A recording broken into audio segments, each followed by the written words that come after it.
है। ध्वनि परिवर्तन की दिशाओं में एक छोटा सा टॉपिक बचा था, उसको चलिए कंप्लीट करते हैं। छोटा सा टॉपिक है, ध्वनि परिवर्तन की दिशाओं में समीकरण या विषमीकरण आता है। ठीक है, क्या आता है? समीकरण विषमीकरण दो होता है। तो हम लोग समीकरण देखते हैं, इसके प्रायः उदाहरण पूछे जाते हैं। उदाहरण याद कर लीजिएगा, पेपर ठीक गया है। समीकरण को देखते हैं। जब दो विषम ध्वनियां एकत्रित होती हैं तो एक ध्वनि दूसरी ध्वनि को प्रभावित करके अपने सदृश बना लेती है। कहने का मतलब ये है कि जब दो ध्वनियां एक जैसी रहेंगी तो उसमें से जो दूसरी ध्वनि रहेगी ना, वह मतलब वह पहले वाली ध्वनि दूसरी ध्वनि को अपनी तरह बना लेगी। कैसे? यह समीकरण दो प्रकार का होता है। कैसे कैसे? तो एक पुरोगामी समीकरण होता है और एक पश्चगामी समीकरण होता है। नाम से यह स्पष्ट है।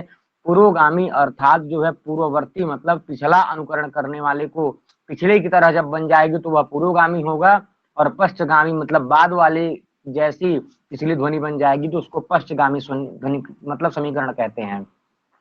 इसमें क्या होता है, जो पूर्ववर्ती ध्वनि क्या होती है, आगे की दूसरी ध्वनि को अपने सदृश बना लेती है। जैसे विष प्लस नु था, तो स्टुना स्टू क्या करता है, सकार वर्ग स्टुना स्टू क्या करता है, वह स्तुत्व कर देता है। तो विष धन नु में यह जो नु था ना, यह पुरोगामी अर्थात जो है जिस तरह का पहले यह श है उसी तरह उसी के अनुकरण में उसी का स्थान उसी के प्रयत्न को मिला लेंगे तो यह न भी ड़ के रूप में परिवर्तित होकर के विष्णु बन जाता है। पेपर में आपसे पूछ जाए कि यह विष्णु किसका उदाहरण है, समीकरण या विषमीकरण का, तो आप क्या कहेंगे? विषमीकरण, यह जो है विषमीकरण का उदाहरण है। इसी तरह से पुष प्लस तह था, स्टुना स्टू लगा दिए, पुष्ट बन गया। तो समीकरण विषमीकरण का मतलब ये है कि यहाँ पे स और यह जो स है, यह जिस जो है प्रयत्न में होंगे, जिस स्थान पे होंगे, उसी तरह का यह भी हो जाता है। चक्र शब्द था, चक्र शब्द में क्या होता है, च क र, पहले क्या है क और बाद में क्या है र। जो पहले बाद वाला र है वो अभी क ही बन गया, क्या बन गया, र के स्थान पे का कर दिए तो बन गया चक्का। इसी तरह हिंदी में तो डायरेक्ट वही बन जाएगा। अग्नि में जो दूसरा वाला ग है और सबसे अंतिम में न है, तो क्या हो रहा था, आगे की ध्वनि जो सबसे अंतिम में है उसको अपनी सदृश बना ले रही थी ना, तो अग्नि को हमने अग्नि कर दिया, अर्थात जो अंतिम में न था वो अभी पिछले वाले की तरह पुरोगामी हो गया, पहले वाले का अनुकरण कर लिया और वह भी अग्नि बन गया। इसी तरह पक्व, पक्व में दूसरी ध्वनि है क के बाद मतलब क्या है, वह है। यह वह किसका अनुकरण कर लिया, यह क का अनुकरण कर लिया, अर्थात जैसे पहले क था उसी तरह का यह वह भी बन गया, तो वह के स्थान पे क आ गया। पक्क को पक्का कह देते हैं, पत्र को पत्ता कह देते हैं। पत्र, पत्र ऐसी स्थिति में क्या हो गया है, अंतिम देखिए यहाँ पे पुरोगामी में क्या होता है, जो पहले वाली ध्वनि है ना वह बाद वाले को भी अपने सदृश बना लेगी। तो यहाँ र भी पहले में मतलब उसके पहले त है, उसी तरह से र भी त में परिवर्तित हो गया, तो क्या बन गया, पत्ता यह बन गया। तो यह पुरोगामी समीकरण की उदाहरण है। विष्णु, पुष्ट, चक्का, अग्नि, पक्का, पत्ता, ऐसे जो है इसको याद कर लीजिएगा। पश्चगामी समीकरण में क्या होता है, नाम से ही स्पष्ट है, यह क्या करता है, यह बाद वाला जैसा शब्द रहता है उसके जो उस देखिए पूर्वगामी में जो दूसरे पहले नंबर का शब्द था वह बाद वाले को अपनी तरह बना रहा था, लेकिन यहाँ पर क्या होगा, सबसे अंतिम में जैसा शब्द रहेगा उसी के अनुसार वहां उसके पहले वाला शब्द हो जाएगा, उसका विपरीत है। इसमें क्या होता है, परवर्ती ध्वनि जो होती है सबसे अंतिम में ध्वनि होती है, वह अपने बगल वाली ध्वनि को अपने शब्द बना लेती है। जैसे सरकरा शब्द है, सरकरा शब्द है, ठीक है, सरकरा, सरकरा में देखिए क है, क को क्या कर दिया गया यहाँ पे, सरकरा, र को जो है फिर क कर दिए, सरकरा को शक्कर बना दिए। तो यहाँ पे जो बाद वाली ध्वनि है वह अपने पहले वाली ध्वनि को अपनी तरह बना ले रही है। वलकल में देखिए यहाँ पर क्या है, दोनों में क है, क के पहले यहाँ पे ल है और यह ल किसकी तरह बन जा रहा है, क की तरह बन जा रहा है, वलकल बन जा रहा है। धर्म शब्द में र के बाद म है, यह जो यहाँ पे म ध्वनि या जो धर्म में र था इसको किसकी सदृश मतलब अपने सदृश बना ले रही है, आधा म कह दे रही है, तो धर्म को धम्म कह देते हैं। तत धन लीन में क्या हो रहा है, यह जो ल है परसवर्ण का यह उदाहरण है। यह जो बाद में लीन है, यह लीन में जो लकार है इसके पहले तत् का जो त है उसको अपने सदृश बना ले रहा है। यह पश्चगामी समीकरण है। तो तत् लीन में जब संधि करें तल्लीन बन जा रहा है। सप्त में सप्त, ऐसी स्थिति में स है, प है, त है, यह त इस प को अपनी तरह बना ले रहा है, तो क्या बन जा रहा है, सत्त, ऐसा रूप बन जा रहा है। गल्प, गल्प में यह जो बीच में ल है, अंतिम में जो पकार ध्वनि है यह लकार को अपने सदृश बना लेती है और यह गल्प बन जाता है। बहुत आसान है, इसमें कुछ जो है बताना नहीं है। विषमीकरण में क्या होता है, यह समीकरण का उल्टा रहता है। इसमें देखिए उसमें जब दो सम ध्वनियां थी तो उसमें समान रूप धारण किया जा रहा था विषम ध्वनियों में। यहाँ पे क्या होगा, जब दो समान ध्वनियां रहेंगी ना तो उसमें से एक थोड़ी सी अलग हो जाएगी। जैसे काक, दोनों ककार ककार हैं तो इस क को जो है हमने तृतीय वर्ण ग कर दिया, मतलब वह अभ्यास चर्च कहिए।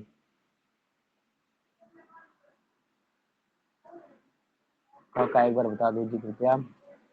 शक्कर शब्द है, वलकल शब्द है, देखिएगा वलकल एक शब्द है, वलकल।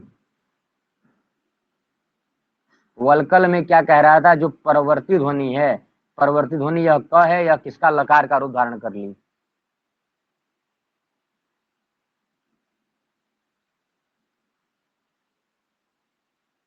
चक्र को चक्का बना दिए। यहाँ पे देखिए क्या हो रहा था, पुरोगामी में क्या हो रहा है, अंतिम ध्वनि अपने पहले का अनुकरण कर रही है, और पश्चगामी में क्या हो रहा है, अंतिम ध्वनि का अनुकरण पहला वाला कर रहा है।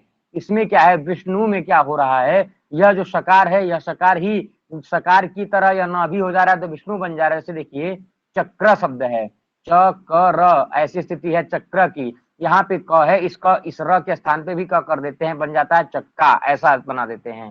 तो यहाँ पे क्या होता है, जो पहले वाली ध्वनि है उसके अनुसार अंतिम वाली ध्वनि चलती है, और पश्चगामी में जैसी अंतिम ध्वनि रहती है उस अंतिम ध्वनि के अनुसार पिछली ध्वनि चलती है। दोनों में यही है, पीछे की तरह ध्वनि पश्चगामी में हो जाएगा, पुरोगामी में पहले की ध्वनि की तरह अंतिम वाला हो जाएगा। ठीक है। विषमीकरण में क्या हो रहा था, जब दो समान ध्वनियां रहती हैं तो एक जो है अपने आप विषम रूप में आ जाती है। जैसे काक काग, दोनों में ककार ककार है, क को जो है कर दिए जस्ट, वह काग बन गया। कंकड़ में देखिए दोनों में क था, कंक था, क को जो है ग कर दिए, कंगन कंगन बन गया। पुरुष को पुलिस बना दिए, मुकुट या मौर को मौर बना दिए। ठीक है। गुरु को गुरु भी रह दिए, शस शब्द है, शस शब्द मूल होता है ना, श्लांता सट से सट आदेश कर दिए, तो यहाँ पे जो स था मतलब यह समीकरण था, एक समान ध्वनि आते हैं उसको जो है विपरीत करके ट बना दिया गया या सट बन गया। इसी तरह से यह विषमीकरण देखिएगा, यहाँ पे पूरा सिद्धांत दे देते हैं। यह विषमीकरण स्वर और व्यंजन दोनों में होता है।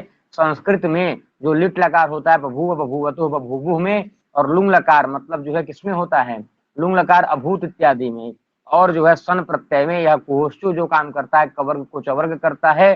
अभ्यास चर्च की जो प्रक्रिया है या विषमीकरण का ही कार्य करती है। अब लिट लकार का उदाहरण देखते हैं। ककार, यहाँ पे क देखिए दोनों सम ध्वनि है, या और क्या कर देते हैं, कोष्ठु से चर तो करते हैं, चकार बन जाता है। अगी गणत, यह अगी गणत लुंग लकार में बनता है, लेकिन यहाँ पर वो लगाते हैं अभ्यास चर्च, जो ग को ज हो जाता है, अजीगणत बन जाता है। कर्तुम इच्छति, जब चिकीर्षति द्वितीय करते हैं तो कीकीर्षति पहले रहता है, यह दोनों सम ध्वनियां रहते हैं, इसका को च कर लेते हैं। बुभूषति में इस भ को ब कर लेते हैं, बुभूषति। तो यह सब किसके काम कर रहे हैं, यह सब विषमीकरण के ही काम करते हैं। और देखिएगा आगे आगम की प्रक्रिया जान लेते हैं। कहीं कहीं आगम होता है तो समीकरण, विषमीकरण, आगम, ध्वनि या ध्वनि परिवर्तन की दिशाएं हैं। ध्वनि परिवर्तन कैसे कैसे हो रहा है, तो उच्चारण की सुविधा के लिए शब्दों के आदि मध्य या अंत में कुछ ध्वनियां जोड़ दी जाती हैं, इन्हें ही आगम कहते हैं। इसके मुख्य तीन भेद हैं, आदि स्वरागम या प्राग उपजन, यह सब निरुक्त में सारा लिखा हुआ है। मध्य स्वरागम या स्वर भक्ति, बीच में कुछ जोड़ देना या पहले कुछ जोड़ देना, या फिर अंतिम में आगम कर देना, अंतिम में कुछ जोड़ देना। ठीक है। बहुत बहुत धन्यवाद आशीष जी, सभी को बहुत बहुत बधाइयां गुरु पूर्णिमा के इस पावन अवसर पे। आदि स्वरागम प्राक उपजन, इसको देखते हैं क्या है आदि स्वरागम या प्राक उपजन में क्या होता है। पेपर ठीक हुआ है। कभी कभी उच्चारण की सुविधा के लिए कुछ व्यंजन विशेषकर से संयुक्त व्यंजनों से प्रारंभ होने वाले शब्दों में एक स्वर का आगम हो जाता है। क्या हो जाता है, बहुत बहुत धन्यवाद आनंद जी, एक स्वर का आगम हो जाता है, इसको ही आदि स्वरागम या देखिए प्राक उपजन का ही यही मतलब होता है, पहले पहले कुछ आगम कर देना। इसको ही प्रो मतलब पहले, थीसिस मतलब रखना कहते हैं। पंजाबी और ग्रामीण भाषाओं में इसका प्रयोग अधिक दिखाई देता है। कुछ स्थानों पर आदि व्यंजनागम के भी उदाहरण मिलते हैं। आदि में व्यंजनागम या आदि में स्वरागम दोनों होता है। यह प्रायः कब होता है, तो संयुक्त स्वर होते हैं। संयुक्त स्वर कैसे, जैसे जो है आधा स आगे आ गया, तो ऐसी स्थिति में स्कूल कहना है तो आगे ई हम लगा करके स्कूल कह देते हैं। स्थान शब्द है तो आगे अ बोल के लगा करके अस्थान बोलते हैं। तो इस तरह से स्वरागम होता है। ठीक है। जैसे इसका उदाहरण देखते हैं, आदि स्वरागम की कुछ उदाहरण देखिएगा। स्कूल, स्कूल को जब हम बोलेंगे तो आदि में स्वर लगा देंगे, क्या स्कूल ऐसे बोलेंगे। स्टेशन बोलना है तो ई लगा करके स्टेशन। स्त्री शब्द बोलना है तो देखिए यहाँ पे स स यह सब संयुक्त हैं। स्नान भी आधा स है और आधा स भी स है, सब कुछ जो है आगे संयुक्त अक्षर है, लेकिन यहाँ पर हमको आदि में स्वरागम करना पड़ रहा है, अर्थात स्कूल को स्कूल, स्टेशन को स्टेशन, स्त्री को स्त्री, स्नान को स्नान, स्तुति को स्तुति, ऐसा बोल देते हैं। पेपर में अगर आप यह आ जाए, यह आदि स्वरागम अर्थात स्कूल से स्कूल, ऐसी प्रक्रिया को क्या कहा जाता है? विकल्प में रहे आगम और दूसरे विकल्प में रहे अशिक्षा, अशिक्षा तीसरे विकल्प में रहे जो है कुछ मध्य स्वरागम या अंत स्वरागम, तो क्या सही मानेंगे आप? बहुत लोग अशिक्षा पे चले जाएंगे, लेकिन हाँ यह आगम का उदाहरण है, ठीक है, यह आगम का उदाहरण है, ठीक है, इसमें दिक्कत नहीं करना है, भूलना नहीं है। सुनी जी बहुत बहुत धन्यवाद, सभी को शुभकामनाएं। स्टेशन में भी तो देखिए, या समझ गए होंगे, देखिए यहाँ पे बस सिर्फ यह देखना है, स्कूल में आधा स, स्टेशन में आधा स, स्त्री में आधा स, स्नान स्तुति, प्रायः यह आगम ना यह संयुक्त स्वरों में ही होता है। तो यहाँ पे देखिए सब संयुक्त है, इसके आगे स्कूल में ई लगा दी, स्टेशन में ई, स्नान में अ, बाकी में सब में ई का आगम हो गया, स्वरागम, इसलिए यह आगम का उदाहरण हो गया। कभी कभी आदि व्यंजन आगम होता है, इसके पहले कहा गया था ना, यह आगम जो है स्वर रूप में या व्यंजन रूप में भी हो सकता है। तो व्यंजन का आगम देखते हैं, अस्थि शब्द है, अस्थि को हड्डी कह देना, तो ऐसी स्थिति में व्यंजन का आगम आगे हो गया। ओष्ठ शब्द है, ओष्ठ में आगे स्वर था, उसको होठ का आगम को होठ में हकार ला देना, तो व्यंजन का आगम हो रहा है। उल्लास शब्द में आगे अच है, उसमें जो है व्यंजन का आगम करके उल्लास बना देना। नमस्ते शैलेंद्र मौर्य जी। मध्य स्वरागम की बात करते हैं, इसमें क्या है, संयुक्त व्यंजनों के उच्चारण में होने वाली असुविधाओं को दूर करने के लिए, संयुक्त अक्षर में जब हम लोग उच्चारण कर रहे हैं, ऐसी स्थिति में जब क्या होता है उच्चारण करने में, क्या नहीं समझ में आया बताइएगा एक बार। तो यह तो सबसे आसान है, इसलिए तो इसको बता नहीं रहा हूँ, इसमें कुछ है ही नहीं। देखिए स्वरागम की बात है रही है, हड्डी वाले में ना, हड्डी वाले में यह है कि इसमें स्वरागम हो रहा है, अस्थि शब्द था, अस्थि के जगह पर शुरू में क्या हो रहा है, हड्डी बन जा रहा है। यह किसमें आता है, स्वर्ग में ही आता, व्यंजन में ही आता है ना, तो आदि में व्यंजन का आगम हो रहा है। इसमें अगर देखेंगे तो पूरा ही विपर्य हो जा रहा है, अस्थि की जगह हड्डी कर रहे हैं, लेकिन यहाँ पे आदि से आपको ध्यान रखना है, अ की जगह पर ह आ रहा है, बस यही ध्यान रखना है, व्यंजन का आगम हो रहा है। ओष्ठ में देखिए ओ एक अच है, लेकिन उसके आगे व्यंजन का आगम हो कर दिया गया। उल्लास में आगे अच है, लेकिन उसके आगे व्यंजन का आगम उल्लास कर दिया जाता है। कभी कभी क्या होता है, मध्य स्वरागम या स्वर भक्ति, बीच में ही स्वर डालना पड़ता है, क्यों, उच्चारण में जो असुविधा हो रही थी, उसी असुविधा को दूर करने के लिए मध्य स्वरागम किया जाता है। और मध्य स्वरागम के तुल्य मध्य व्यंजनात्मक और मध्य में अक्षरागम भी उदाहरण मिलते हैं। यहाँ पे मध्य स्वरागम लिखा है, तो उसका मतलब ये नहीं है कि केवल स्वर ही आएगा, नहीं, व्यंजन भी आ जाएगा, अक्षर भी आ जाएगा। संयुक्त व्यंजनों को सरल बनाने के लिए उत्तर प्रदेश के लोग प्रायः आदि स्वरागम का आश्रय लेते हैं, और पंजाबी लोग क्या करते हैं, मध्य स्वरागम का। स्कूल को स्कूल बोल देना, यह उत्तर प्रदेश यूपी वाले करते हैं। और मध्य स्वरागम अर्थात जो है पंजाबी लोग किसका आश्रय लेते हैं, भाषा को सरल बनाने के लिए, साधारणतया बोलने के लिए, सरलता पूर्वक बोलने के लिए, मध्य स्वरागम का। कैसे देखिएगा, स्टेशन शब्द है, हमने क्या कर दिया था, स्टेशन कर दिया था, हमको स्टेशन बोलने में ज्यादा जो है आसानी लग रही थी, इसलिए स्टेशन कह दिया था। पंजाबी लोग स्टेशन को सटेशन कह देते हैं। तो यहाँ पे स आधा था, इसके मध्य में क्या कर दिया, यह अ का एक आगम कर दिया, जो मध्य में स्वरागम कर दिया, तो यह क्या बन गया, स बन गया, सटेशन ऐसा रूप बन गया। तब क्या हो गया, यह मध्य स्वरागम का यह उदाहरण हो गया। यह याद रखिएगा कि स्टेशन में अगर सटेशन कर दिया जाए तो यह मध्य स्वरागम है। यह पूछा जाता है, क्या यह पूछा, बिल्कुल पूछा जाता है, सिलेबस में तो पूछा ही जाएगा। स्टेशन को सटेशन धर्म शब्द है, ठीक है, धर्म शब्द है। अब यहाँ पर देखिएगा पंजाबी लोग चाहे ज्यादा लोग क्या करते हैं, यह र आधा है, इस र में क्या करते हैं, धर ध र, फिर आगे एक मध्य में एक अ का मतलब एक स्वर का आगम कर दिए, और फिर आगे म है तो धर्म को धर्म कर दिए, तो बीच में अ का आगम कर रहे हैं, इसलिए धर्म से धर्म करने की प्रक्रिया यह क्या हो जाती है, मध्य में स्वरागम की प्रक्रिया आती है। भक्त शब्द है, भक्त में यह क आधा है, उस क के स्थान में अ जोड़ते हैं तो भ क त ऐसा बन जाता है, और क को जुस्त करते हैं तो भगत ऐसा कह देते हैं। तो ऐसी स्थिति में क्या हो रहा है, बीच में हर जगह देखिए स्वर का आगम हो रहा है, पंक्ति में पंगत कह दे रहे हैं, प्रचार को प्रचार कह दे रहे हैं, हर जगह अ का आगम हो रहा है, कर्म को कर्म कह दे रहे हैं, प्रसाद को प्रसाद, हुक्म को हुक्म, का आधा था ऊ का आगम कर दिए। तो यह जितने भी उदाहरण है यह मध्य स्वरागम के उदाहरण है, हर जगह मध्य में स्वरागम हुआ है। सबको समझ में आ रहा है ना, शब्द को शब्द, बिल्कुल हाँ कल्पी जी। अब मध्य में व्यंजन कैसे आया, व्यंजन को भी देखते हैं। व्यंजन का आगम सुनर शब्द था, सुनर में व्यंजन का आगम, नकार एक व्यंजन है, इसका आगम कर दिया गया, सुंदर कर दिया गया। सुनरी शब्द था, और फिर यहाँ पे क्या कर दिया, सुनरी शब्द था, यहाँ पे सुनर शब्द में द का आगम कर दिया गया, व्यंजन रूपी द का एक मध्य में आगम कर दिया गया। सुनरी में भी द का आगम करके सुंदरी कर दिया गया, यह द का आगम मध्य में हो रहा है। बानर शब्द में भी द का आगम करके बंदर कर दिया गया, और साप शब्द में र का आगम करके आधा र का। तो यहाँ पर देखिए द, द और र, यह सब क्या है, व्यंजन ही है ना, तो यह किसका उदाहरण हो गया, मध्य व्यंजन का यह उदाहरण हो गया।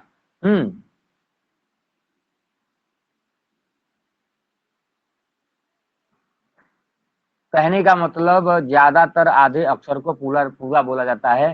तो ज्यादातर सुंदर को सुंदर में, सुंदर शब्द है, सुंदर में यहाँ पूरा कहाँ बोला जा रहा है, व्यंजन आगम बस समझ लीजिए ना, तो पूरा क्लियर हो जाएगा।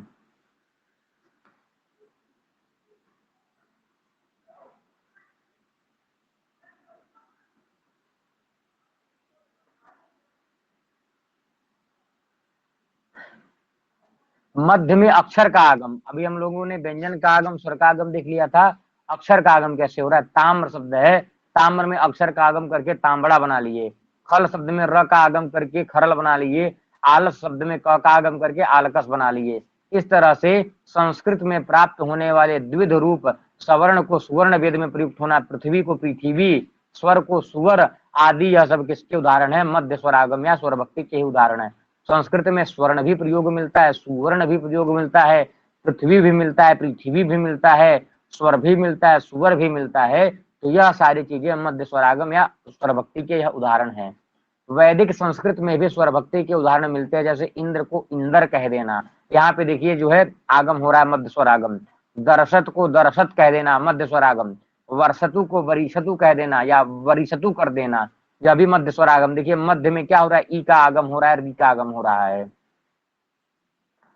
वरीण्यम में देखिए क्या हो रहा है, वरीण्यम ऐसा था, लेकिन यह जो ड़ आधा था, इसी ड़ के बीच में एक ई डाल करके क्या कर दिया, यह ई बीच में पड़ रहा है, इसलिए यह किसका उदाहरण हो जाएगा, मध्य स्वरागम का। ऋग्वेद प्रातिशाख्य में इसको ही स्वर भक्ति कहा गया है। स्वर भक्ति पूर्वभाग अक्षरांगम, यह छोटे स्वर मात्रा वाली होती है, आधी या उससे भी छोटी मात्रा होने से इसे लिखा नहीं जाता। अवेस्ता भाषा में यह प्रवृत्ति देखी जाती है, अवेस्ता में भी यह देखी जा रही है। कैसे, ऊपरी को उपरी कह दे रहे हैं, तो ऊपरी, तो यहाँ पे उपरी, यह जो लिखिए PAI से क्या कह दे रहे हैं, इसमें भी मध्य का आगम कर देना स्वर का। भरित को, भरत को बड़ ऐसे बोला जाता है, भर इति, तो यहाँ पे भरत शब्द था, यह ई का आगम मध्य में हो रहा है, तो यह भी तो मध्य स्वरागम का ही उदाहरण हुआ। हाँ, अब देखिएगा एक है अंत स्वरागम। अंत स्वरागम की चर्चा करते हैं। इसमें क्या होता है, अंत में सुविधा के लिए, भाई सब सारी प्रक्रियाएं या सब क्या है, ध्वनि परिवर्तन की दिशाएं हम लोग पढ़ रहे हैं ना, कि ध्वनि परिवर्तन होता कैसे है। तो ध्वनि परिवर्तन की जड़ में जाएंगे तो सबसे पहले हमको यही समझ में आएगा कि हम लोग अपनी सुविधा के, मतलब हम लोग कितना अच्छे से बोल पाए, इसलिए यह परिवर्तन हो रहे हैं। यूपी वालों को स्टेशन बोलने में सुविधा हो रही थी, उन्होंने आदि में स्वरागम स्टेशन कह दिया। पंजाबी को बीच में करने में उसको सुविधा हो रही थी, तो उसने सटेशन कह दिया। तो ऐसी चीजें हैं। कुछ लोग अंत स्वरागम कर देते हैं, कुछ लोगों को बोलने में मतलब अंत स्वरागम पे ही ढंग से बोल पाते हैं, तो वो लोग अंत स्वरागम कह देते हैं। तो इस तरह से ध्वनियों की दिशाएं परिवर्तित होती हैं। संस्कृत के हलंत शब्दों को प्राकृत में अकारांत कर देते हैं। संस्कृत में जितने भी हलंत शब्द, जैसे महत शब्द है महंत कर देंगे, हनुमत शब्द है हनुमंत कर देंगे, गच्छत शब्द है गच्छंत कर देंगे, ज्वलत शब्द है ज्वलंत कर देंगे। अंग्रेजी आदि में अंतिम व्यंजन के बाद कोई स्वर जोड़ देते हैं। जैसे अब देखिएगा यहाँ पर महत शब्द संस्कृत में महंता कर दिए पूरा, हनुमत शब्द है हनुमंता कर दिए, गच्छत शब्द है गच्छंता कर दिए, ज्वलत शब्द है ज्वलंता। अब महत में यह आधा था, इस तो में अ लगा करके क्या कर दिए, महंता ऐसा बना दिए। हनुमत शब्द में तो आधा था, यहाँ पे त पूरा करके मत अंत में स्वरागम हो रहा है ना, त के बाद यहाँ पे अ लगा करके हनुमंता बना दिए। गच्छत में तो आधा है, उसमें अ जोड़कर त पूरा बना दिए। ज्वलत शब्द है उसको ज्वलंता ऐसा बना दिए। तो यहाँ पे अंत में स्वरागम हो रहा है, अंत स्वरागम के उदाहरण हो जाएंगे लोप। लोप भी होता है। तो अब यहाँ पे जानते होंगे वर्णागमो वर्ण विपर्ययश्च द्वौ चापरौ वर्ण विकार नाथो धातु सुदर्थात् चयन युक्तम तदुच्यते पंचविधम निरुक्तम। वहां पे देखिएगा लोप भी होता है। कैसे कैसे, कभी कभी मुख सुख प्रयत्न लाघव या उच्चारण में शीघ्रता से स्वराघात आदि के कारण कुछ ध्वनियों का लोप हो जाता है। यह 3 प्रकार के होते हैं। कभी कभी स्वर का लोप होता है, तो कभी कभी व्यंजन का लोप होता है, तो कभी कभी अक्षर का लोप होता है। आदि मध्य और अंत ये सभी तीनों भेदों में होते हैं। जैसे कभी कभी आदि स्वर का लोप होगा, तो कभी कभी मध्य स्वर का लोप होगा, तो कभी कभी अंत स्वर का लोप होगा। कभी कभी आदि व्यंजन का लोप होगा, तो कभी कभी मध्य व्यंजन का, तो कभी कभी अंत व्यंजन का। कभी कभी आद्याक्षर का लोप, तो कभी कभी मध्याक्षर का लोप, कभी कभी अंताक्षर का लोप। तो इस तरह से यह आदि मध्य और अंत सब में हो जाएंगे। अब आदि में स्वर के लोप का उदाहरण देखते हैं। अभ्यंतर शब्द है, आदि में क्या है, अ एक स्वर है, उसको लोप करके भीतर बना दिए उच्चारण के आसानी के लिए। अनाज शब्द था, अनाज में उच्चारण के सौकर्य के लिए अ का लोप कर दिए, जो स्वर था आदि में स्वर उसका लोप कर दिए, तो अनाज से नाज बन गया, यह आदि स्वर लोप का उदाहरण है। अगर शब्द था, अगर शब्द में आदि में अ है उसका लोप कर दिए और अ एक स्वर है तो वह गर्ग बन गया, तो यह किसका उदाहरण है, उच्चारण की सौकर्यता के लिए यह आदि स्वरूप का उदाहरण हुआ। अपूप शब्द है, अपू रड़ी प्रमाणी हो ना, अपूप भक्षण, अपूप कहते हैं मालपुआ को, अपूप शब्द है, लेकिन उसको क्या कर देते हैं, आदि में जो अच है अ, इसका लोप करके पूप या पुआ केवल कहते हैं, तो यह लोप में भी चलता है। अब मध्य लोप का देखते हैं, राजन शब्द है, ठीक है, राजन में आ गया, ऐसे स्थिति में यह जो मध्य में अन्न जो टी का लोप है, उस मध्य में जो अन्न, अन्न क्या है, अन्न जो है, अन्न में यह अकार क्या है, अकार एक अच है, इस टी भाग का लोप कर दे रहे हैं, क्या बना दे रहे हैं, राज्ञा। तो राज्ञा में देखिए मध्य में यहाँ पर जौ में अ था उसका लोप कर दिया गया। जगम अतुह में क्या कर दिया गया, यहाँ पर ग के अ का मतलब मध्य में स्वर का लोप करके जगमतुह बना लिया।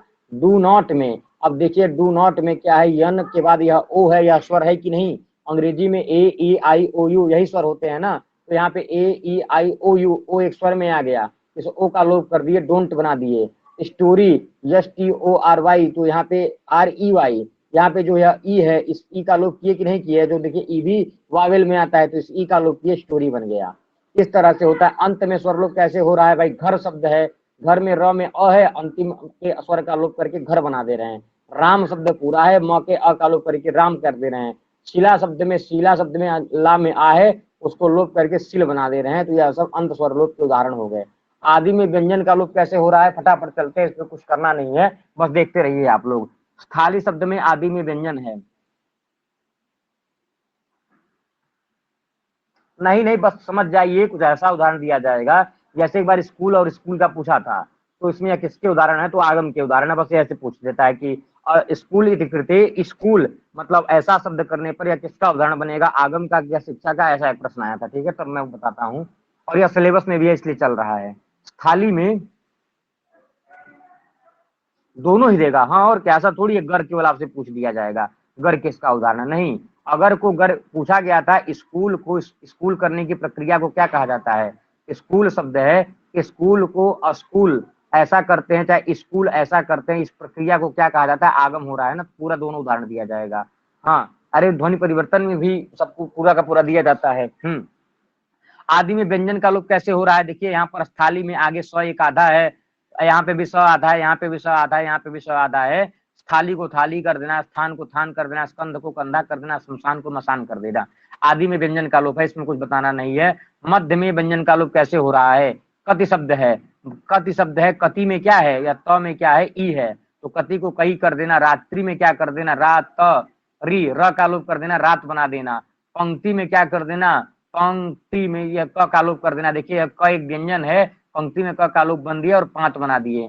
ब्राह्मण में क्या कर दिए, ब्राह्मण में क्या कर दिए, ब्र में जो र था उस र का लोप करके ब्राह्मण बना दिए, तो यह मध्य में व्यंजन के लोप का उदाहरण। मध्यम का मतलब यह नहीं होगा बीचों बीच, मध्यम का ऐसा मतलब नहीं कि नहीं ठीक सेंटर में ही होना चाहिए, नहीं, मध्य का यह सिर्फ मतलब है कि मतलब इसमें पहले और अंतिम को छोड़ करके कहीं भी हो, ठीक है। अंत व्यंजन का लोप देखते हैं, उष्ट को, उष्ट को ऊंट बना देना, अंत में व्यंजन का लोप हो गया। अंत में क्या, ऊसट, या जो आधा स था यह अंत में था, इसका लोप हो गया। निम्ब को क्या कर दिया, अंतिम में ब था उसका लोप करके निम्ब बना दिए। उपाध्याय में यह का लोप करके उपाध्याय बना देना। दंडिन में स्न का लोप करके दंडी बना देना, उपधा दीर्घ कर देना नान्तोपदा को, तो यह सब अंत में व्यंजन लोप के उदाहरण है। आदि के अक्षर का लोप कैसे हो रहा है, ओझा शब्द यहाँ पे लिखना चाहिए, यह ये उपाध्याय नहीं, ओझा को झा कर देना, आदित्यवार को इतवार कर देना, तो यह आद्यक्षर लोप है। और मध्य अक्षर लोप में क्या हो जाएगा, बीच में अक्षर का लोप कैसे हो रहा है, भांडागार ऐसा शब्द है, मूल शब्द क्या है, भांडागार होना चाहिए ना, तो यहाँ पे क्या हो रहा है, यहाँ पे यह गा का लोप होकर के क्या करते हैं, भंडार ऐसा रूप बना दे रहे हैं। पर्यंक ग्रंथि, पर्यंक ग्रंथि बंधत द्विगुणित भुजगा श्लेष संबित जानू, यह कहाँ का मंगलाचरण है, पर्यंक ग्रंथि कहते हैं एक पैर के ऊपर दूसरा पैर चढ़ा लेना, इस तरह से समाधि में कौन मग्न थे, शिव थे ना, वहां पे मृच्छकटिकम का मंगलाचरण है वो, तो पर्यंक ग्रंथि। मृच्छकटिकम का मंगलाचरण है। तो पर्यंक ग्रंथि शब्द को पलथी बना देना, पलथी आजकल बोलते हैं ना कि पलथी मार लेना, तो एक पैर के ऊपर एक पैर चढ़ा देना, इसको ही पर्यंक ग्रंथि कहते हैं और इसको ही पलथी कह देना, यह भी मध्याक्षर का लोप होता है।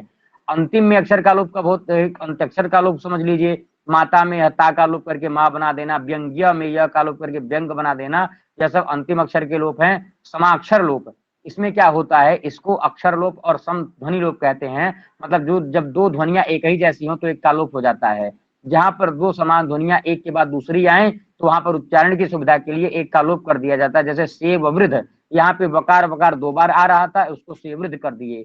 जही में हकार दो बार आ रहा था, एक ही हकार बचा, जही बना दिए। सस्पिजर में दो बार पकार आ रहा था तो सपिजर बना दिए। और यहाँ पे वितस्ती में क्या आ रहा था, दो बार त आ रहा था तो बित्ता या बीता बना दिए। नाग कटा को नाग कटा में दो बार क आ रहा था, इसमें एक ही क बोचे नकटा बना दिए। और हिरणमय, हिरण्यमय ऐसा शब्द था तो इसको क्या बना दिए, जो बीच में यह था इसका लोप कर दिए, हिरणमय बना दिए। संस्पिंजर, हाँ सस्पिंजर ऐसा बना दिए। सस्पिंजर था, इसको क्या कर दिए, सस्पिंजर ऐसा रूप बना दिए। ठीक है, सस्पिंजर। यह थोड़ा टाइपिंग मिस्टेक है यहाँ पर। वर्ण विपर्य को चलिए देखते हैं। वर्ण विपर्य कभी कभी उल्टा हो जाता है, कैसे? वर्ण विपर्य जानते होंगे, इसको विपर्य या वर्ण व्यत्यय, स्थान विपर्य या स्थान परिवर्तन भी कहते हैं। वर्ण का बदल जाना, दो में से एक गए, बिल्कुल यही मतलब आशीष जी। यह दो शब्दों से मिलकर बना है। कभी कभी किसी शब्द में आने वाले स्वर या व्यंजन का स्थान असावधानी के कारण या जानबूझकर बदल देते हैं। वर्ण परिवर्तन प्राचीन काल से ही प्रचलित है। निरुक्त आदि में भाई वर्णागमो वर्ण विपर्य चलता ही है। जैसे कृत शब्द है, कृत शब्द से क्या कर दिया, कृत हिंसायाम से तर्क बना दिया। तो यहाँ पे मूल शब्द था क्या, कृत, कृत को तर्क बनाना। आदि विपर्य कर ही रहे हैं भाई, क था उसको अंतिम में कर दिए, तब बीच पहले बाद में था उसको पहले कर दिए। कृत को कर्त बनाकर तर्क बना देना, यह आदि विपर्य है। मतलब आदि में जो क था उसका उल्टा करके उस क को अंतिम में ले गए, जो कृत में त बाद में था उस क को पहले ला करके, यह आदि विपर्य का उदाहरण हुआ। हिंस शब्द को सिंह बना देना, तो हिंस शब्द में सकार बाद में है, आगे ह है, इसको ही उल्टा करके स को आगे ला देना और ह को पीछे कर देना। भाई भवेद वर्णागमाद हंसो सिंहो वर्ण विपर्यात गूढ़ोत्मा वर्ण विकृतेर वर्णनाशात प्रशोदरम। यह सारी प्रक्रियाएं निरुक्त से लेकर के प्रशोदरादि पाणिनि के गण तक चलती हैं। पाणिनि भी जब सूत्रों की सिद्धि करते हैं तो कुछ तीन प्रक्रियाएं अपनाते हैं, एक प्रत्यक्ष वृत्ति, एक परोक्ष वृत्ति, एक अधिपरोक्ष वृत्ति। अधिपरोक्ष वृत्ति में प्रकृति प्रत्यय नहीं समझ में आते तो वहां पर इस तरह के काम होते हैं। और परोक्ष विधि में सिर्फ जब परोक्ष विधि रहती है तो वहां पे प्रकृति प्रत्यय की कल्पना की जाती है। तो हिंस धातु से सिंह बना देना वर्ण विपर्य से ही संभव है। हकार को अंतिम में कैसे ला जा सकता है, सिंह हिंस शब्द है तो हाँ अंतिम में कैसे गया भाई, भव्यद वर्णागमात हंसो सिंहो वर्ण विपर्यात। जब वर्ण का विपर्य किए हिंस को जब उल्टा करेंगे तभी तो सिंह का निष्पन्न हो जाएगा। इसी तरह से सृज धातु है, सृज सर्जने से सृज में रज्जु बना देना, यह भी वर्ण विपर्य का है। स्नान को नहाना, लखनऊ को नखनऊ, मतलब को मतबल ऐसा बोल देना। प्रत्यय विज्ञान को पहचान, चाक को काचू, चाकू को काचू, वाराणसी को बनारस, अम्लिका को इमली, पहुंचना को चौपना, ब्राह्मण को बाभन, यह सब किसके उदाहरण है? मतलब संस्कृत के अलावा भी लोकाचार में भी यह सारे उदाहरण देखते हैं कैसे उल्टा सीधा होता रहता है। महाप्राणीकरण, कभी कभी क्या होता है, अल्प प्राण ध्वनियों को मुख सुख के लिए महाप्राणीकरण कर दिया जाता है। महाप्राण किसको कहते हैं? दूसरे चौथे को महाप्राण कहते हैं और पहले तीसरे पांचवें को अल्प प्राण कहते हैं। तो गृह में जो ग है वह अल्प प्राण में है, उसको चौथा घ कर दिए, महाप्राण हो गया। वाष्प में क्या है, फ फ ब, यह व को जो है भ कर दिए, भ, तो इसको क्या कर दिए, भ जो है क्या होता है, यह चौथा अक्षर है तो भ क्या है, महाप्राण हो गया। परसु को प क्या था, प था आपका अल्प प्राण, उसको महाप्राणीकरण में प को फ कर दिए, दूसरा वर्ण पर फरसा हो गया। शुष्क शब्द था, क यहाँ पे क्या है, क यहाँ पे अल्प प्राण है, उस क के स्थान पे ख कर दिए तो महाप्राणीकरण शुष्क को सूखा हो गया। धृष्ट शब्द था, धृष्ट को ढीठ कर दिए। वेश शब्द था, व को भ कर दिए, भ भी महाप्राण में है, तो यह सब महाप्राणीकरण के उदाहरण है। कभी कभी अल्प प्राणीकरण हो जाता है, जो महाप्राण रहता है उसको अल्प प्राण करेंगे। जैसे धधार, ध क्या है, अल्प महाप्राण है, इसको द मतलब तृतीय अक्षर में ला दिए, अल्प प्राण बना दिए। स्वादिष्ट में स्वादिष्ट, ठ यहाँ पर महाप्राण है तो ट ला करके उसको अल्प प्राण कर दिए। शुद्धि में अंतिम में जो धी है जो बीच में यह ध है इसको स्थान पर दी कर दिए, ध मतलब चौथे को तीसरा मतलब अल्प प्राणीकरण हो रहा है, शुद्धि बन गया। बुद्धि में देखिएगा पहले बुद्धि बना ना, बुद्धि, ऐसी स्थिति में जो है ध को क्या कर दे रहे हैं, द मतलब तृतीय अक्षर कर दे रहे हैं, अल्प प्राण कर दे रहे हैं, तो यह किसका उदाहरण हो गया, अल्प प्राणीकरण का यह भी उदाहरण हुआ। बुद्धि से बुद्धि बना देना, सिंधु से हिंदू बना देना, सिंधु। अब यह ध जो है क्या है, ध जो है महाप्राण है, इसको द बना देना, अल्प प्राण, सिंधु से हिंदू कर देना। ठीक है, कुछ भी बदल सकता है। अल्प प्राणीकरण में ऐसा नहीं है कि आगे पीछे की बात नहीं की गई है, अंत्य अल्पीकरण या प्राग अल्पीकरण ऐसा कुछ नहीं है ना, कि पहले ही अल्पीकरण होगा या बाद में। तो कहीं भी देखिए ना, सिंधु में अंतिम में हो रहा है, दधार में पहले हो रहा है, तो यहाँ पे बस अल्प प्राण को महाप्राण कर दिया जा रहा है, यहाँ पे महाप्राण को अल्प प्राण कर दिया जा रहा है। कहाँ होगा ऐसा कुछ निश्चित नहीं है, कहीं भी कर सकते हैं। ठीक है, उच्चारण की सुविधा पर वह आधारित है। ठीक है आशीष जी। कभी कभी घोषीकरण होता है, कैसे, कभी कभी सुख के लिए अघोष ध्वनियों को घोष कर दिया जाता है, जैसे सा क में यह जो क है इसको ग करके साग बना लिया गया, नकद को नगद कर लिया गया, काक को काग, कंगन को कंगन, सती को सदी, एकादश को 11, यह सारी चीजें हैं। अघोषीकरण में क्या होता है, घोष ध्वनियों को अघोष कर देते हैं। हस मतलब हसा संवारा नादा घोषाश्च न, हस के स्थान पर खर कर देंगे, उसको ही अघोषीकर कहते हैं। तद पर था, यह द क्या है, घोष है, इसके स्थान पर त क्या कर दिए, खर कर दिए, तत्पर हो गया। उदकट में यह द क्या है, हस है, उसको जो है क्या कर दिए, त कर दिए, खर मिला दिए तो उत्कट हो गया। मदद में देखिएगा यह द क्या है, हस में हसा संवारा नादा घोषाश्च, लेकिन इसको क्या कर दिए, खरो विवारा श्वासा अघोषाश्च, इसको त कर दिए, वागपति को वागपति कर दिए। अवधि भाषा में नहीं दिक्कत होती है, हाँ बिल्कुल। अनुनासिकीकरण क्या क्या होता है, मुख सुख के लिए अनुनासिक रहित शब्दों को भी, अनुनासिक रहित मतलब जिसको नाक में नहीं बोला जाता है उसको भी मुख सुख के लिए नाक में बोल देते हैं। यह अनुनासिक दो प्रकार का होता है, कभी कभी सकारण होता है तो कभी कभी अकारण होता है। शब्द में नासिक की ध्वनि थी, अतः विकसित रूप में अनुनासिक आया, जैसे चंद्र शब्द था।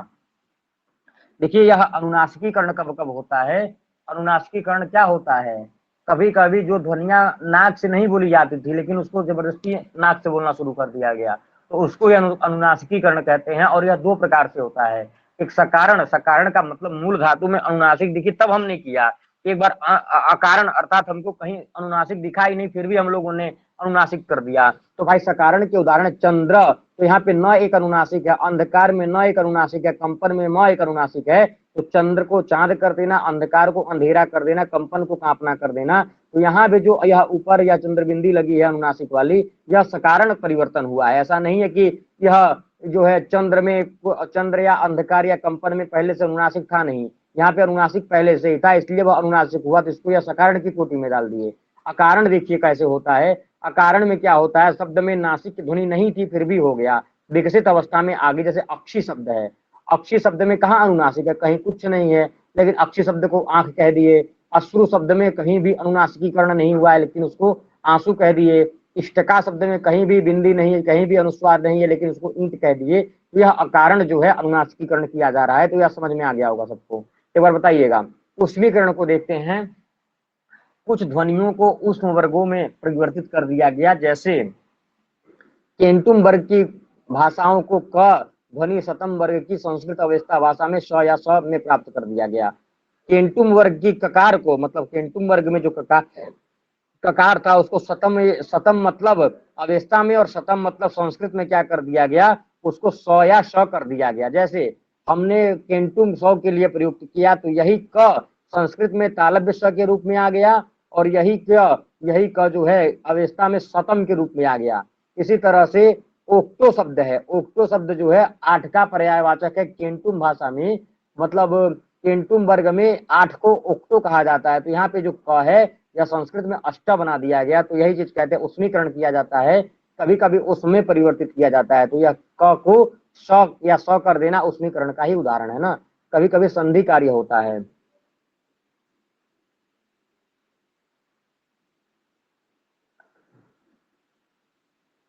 हाँ, संधि कार्य को देखते हैं। कतिपय शब्द विकसित होने पर मध्यगत व्यंजनों के लोप होने से निरंतर अनेक स्वर ध्वनियुक्त हो जाते हैं, ऐसी अवस्था में उन्हें संधि कार्य हो जाता है। कैसे है, तो कतिपय शब्द विकसित जब होते हैं तो मध्यगत व्यंजनों के लोप होने से निरंतर क्या होते हैं, अनेक स्वर आ जाते हैं उसमें, उसी को उसमें संधि कार्य होता है। जैसे नयन शब्द था, नयन में यह का लोप कर दिया और बीच में स्वर आ गया, नई नया नयन हो गया। सत शब्द था, सत में अपने आप संधि होकर सौ बन गई, सपत्नी से सौत बन गया। मात्रा भेद कभी कभी होता है। प्रयत्न लाघव के लिए, प्रयत्न लाघव के लिए कभी दीर्घ हरस्व को हरस्व कर देते हैं। प्रयत्न लाघव मतलब हमको ज्यादा प्रयत्न ना करना पड़े, इसलिए हम लोग क्या कर देते हैं, दीर्घ को भी हरस्व कर देते हैं और कभी कभी हरस्व को दीर्घ कर देते हैं। जैसे बानर, बानर में यह बा क्या है, यह जो है दीर्घ है, इसको बंदर हरस्व कर दिए। आभीर शब्द में आ दीर्घ है, इसको हरस्व कर दिए, अहिर कर दिए। आराम शब्द जो है दीर्घ है, इसको हरस्व करके आराम कर दिए। आलाप शब्द है, इसको हरस्व करके आलाप कर दिए। प्रियतम शब्द है, इसको दीर्घ करके प्रीतम कर दिए। पुत्र शब्द हरस्व है, इसको दीर्घ करके पूत कह दिए। तो यह जो है कुछ उदाहरण थे और यह एक पीडीएफ समाप्त हुआ। सब बताइएगा सबको इतना समझ में आया कि नहीं आया। अब एक छोटा सा टॉपिक और बचा है, इस पीडीएफ को देंगे या बस एक ही बार पढ़ते रहिए, फिर पूरा जो है क्लियर हो जाएगा।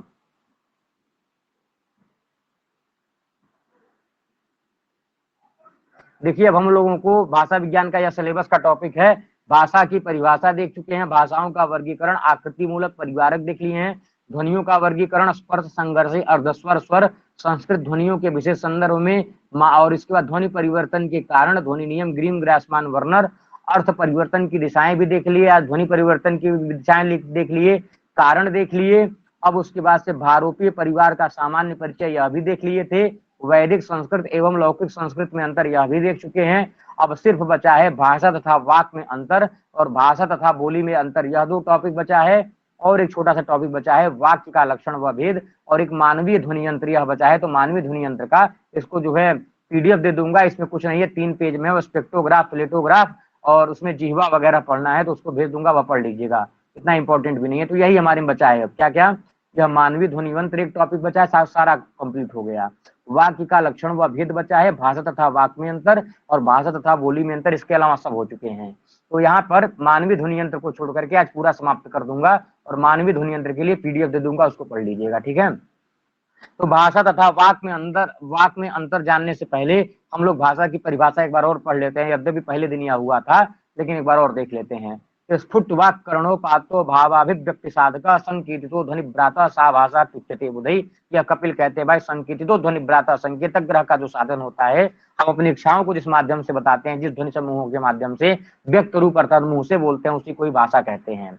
अब यहाँ पर एक उदाहरण आया, भाषा यादृच्छिक वाचिक ध्वनि संकेतों की वह पद्धति है जिसके द्वारा मानव परस्पर विचारों का आदान प्रदान करता है। इस दो लाइन के विशेषता से हमको 4 बातें स्पष्ट हो गई। भाषा क्या है, भाषा एक यादृच्छिक मतलब अपनी इच्छा के अनुसार, वाचिक मतलब मुंह से बोलने वाली, ध्वनि के संकेतों की वह पद्धति है जिसके द्वारा जो इंसान होता है वह परस्पर मतलब आपस में हम आपका अपना विचार आप तक पहुंचाते हैं और आपका विचार अपने तक पहुंचाते हैं। और यह यादृच्छिक है, हम अपने मुंह से जाए जो कुछ भी बोलें, और वह हम कैसे बोलेंगे, वाचिक अर्थात वह व्यक्त रूप में रहेगा, तो यह ध्वनि संकेत और ध्वनि निकलेगी। तो इससे क्या पता चला, यह 4 चीजें हमारे सामने निकल कर आई, बहुत ही यह इंपॉर्टेंट है। पहला क्या, भाषा एक पद्धति है। तो देखिएगा यहाँ पर क्या लिखा था, भाषा संकेतों की वह पद्धति है। तो पहले हमको क्या समझ में आया, भाषा एक पद्धति है।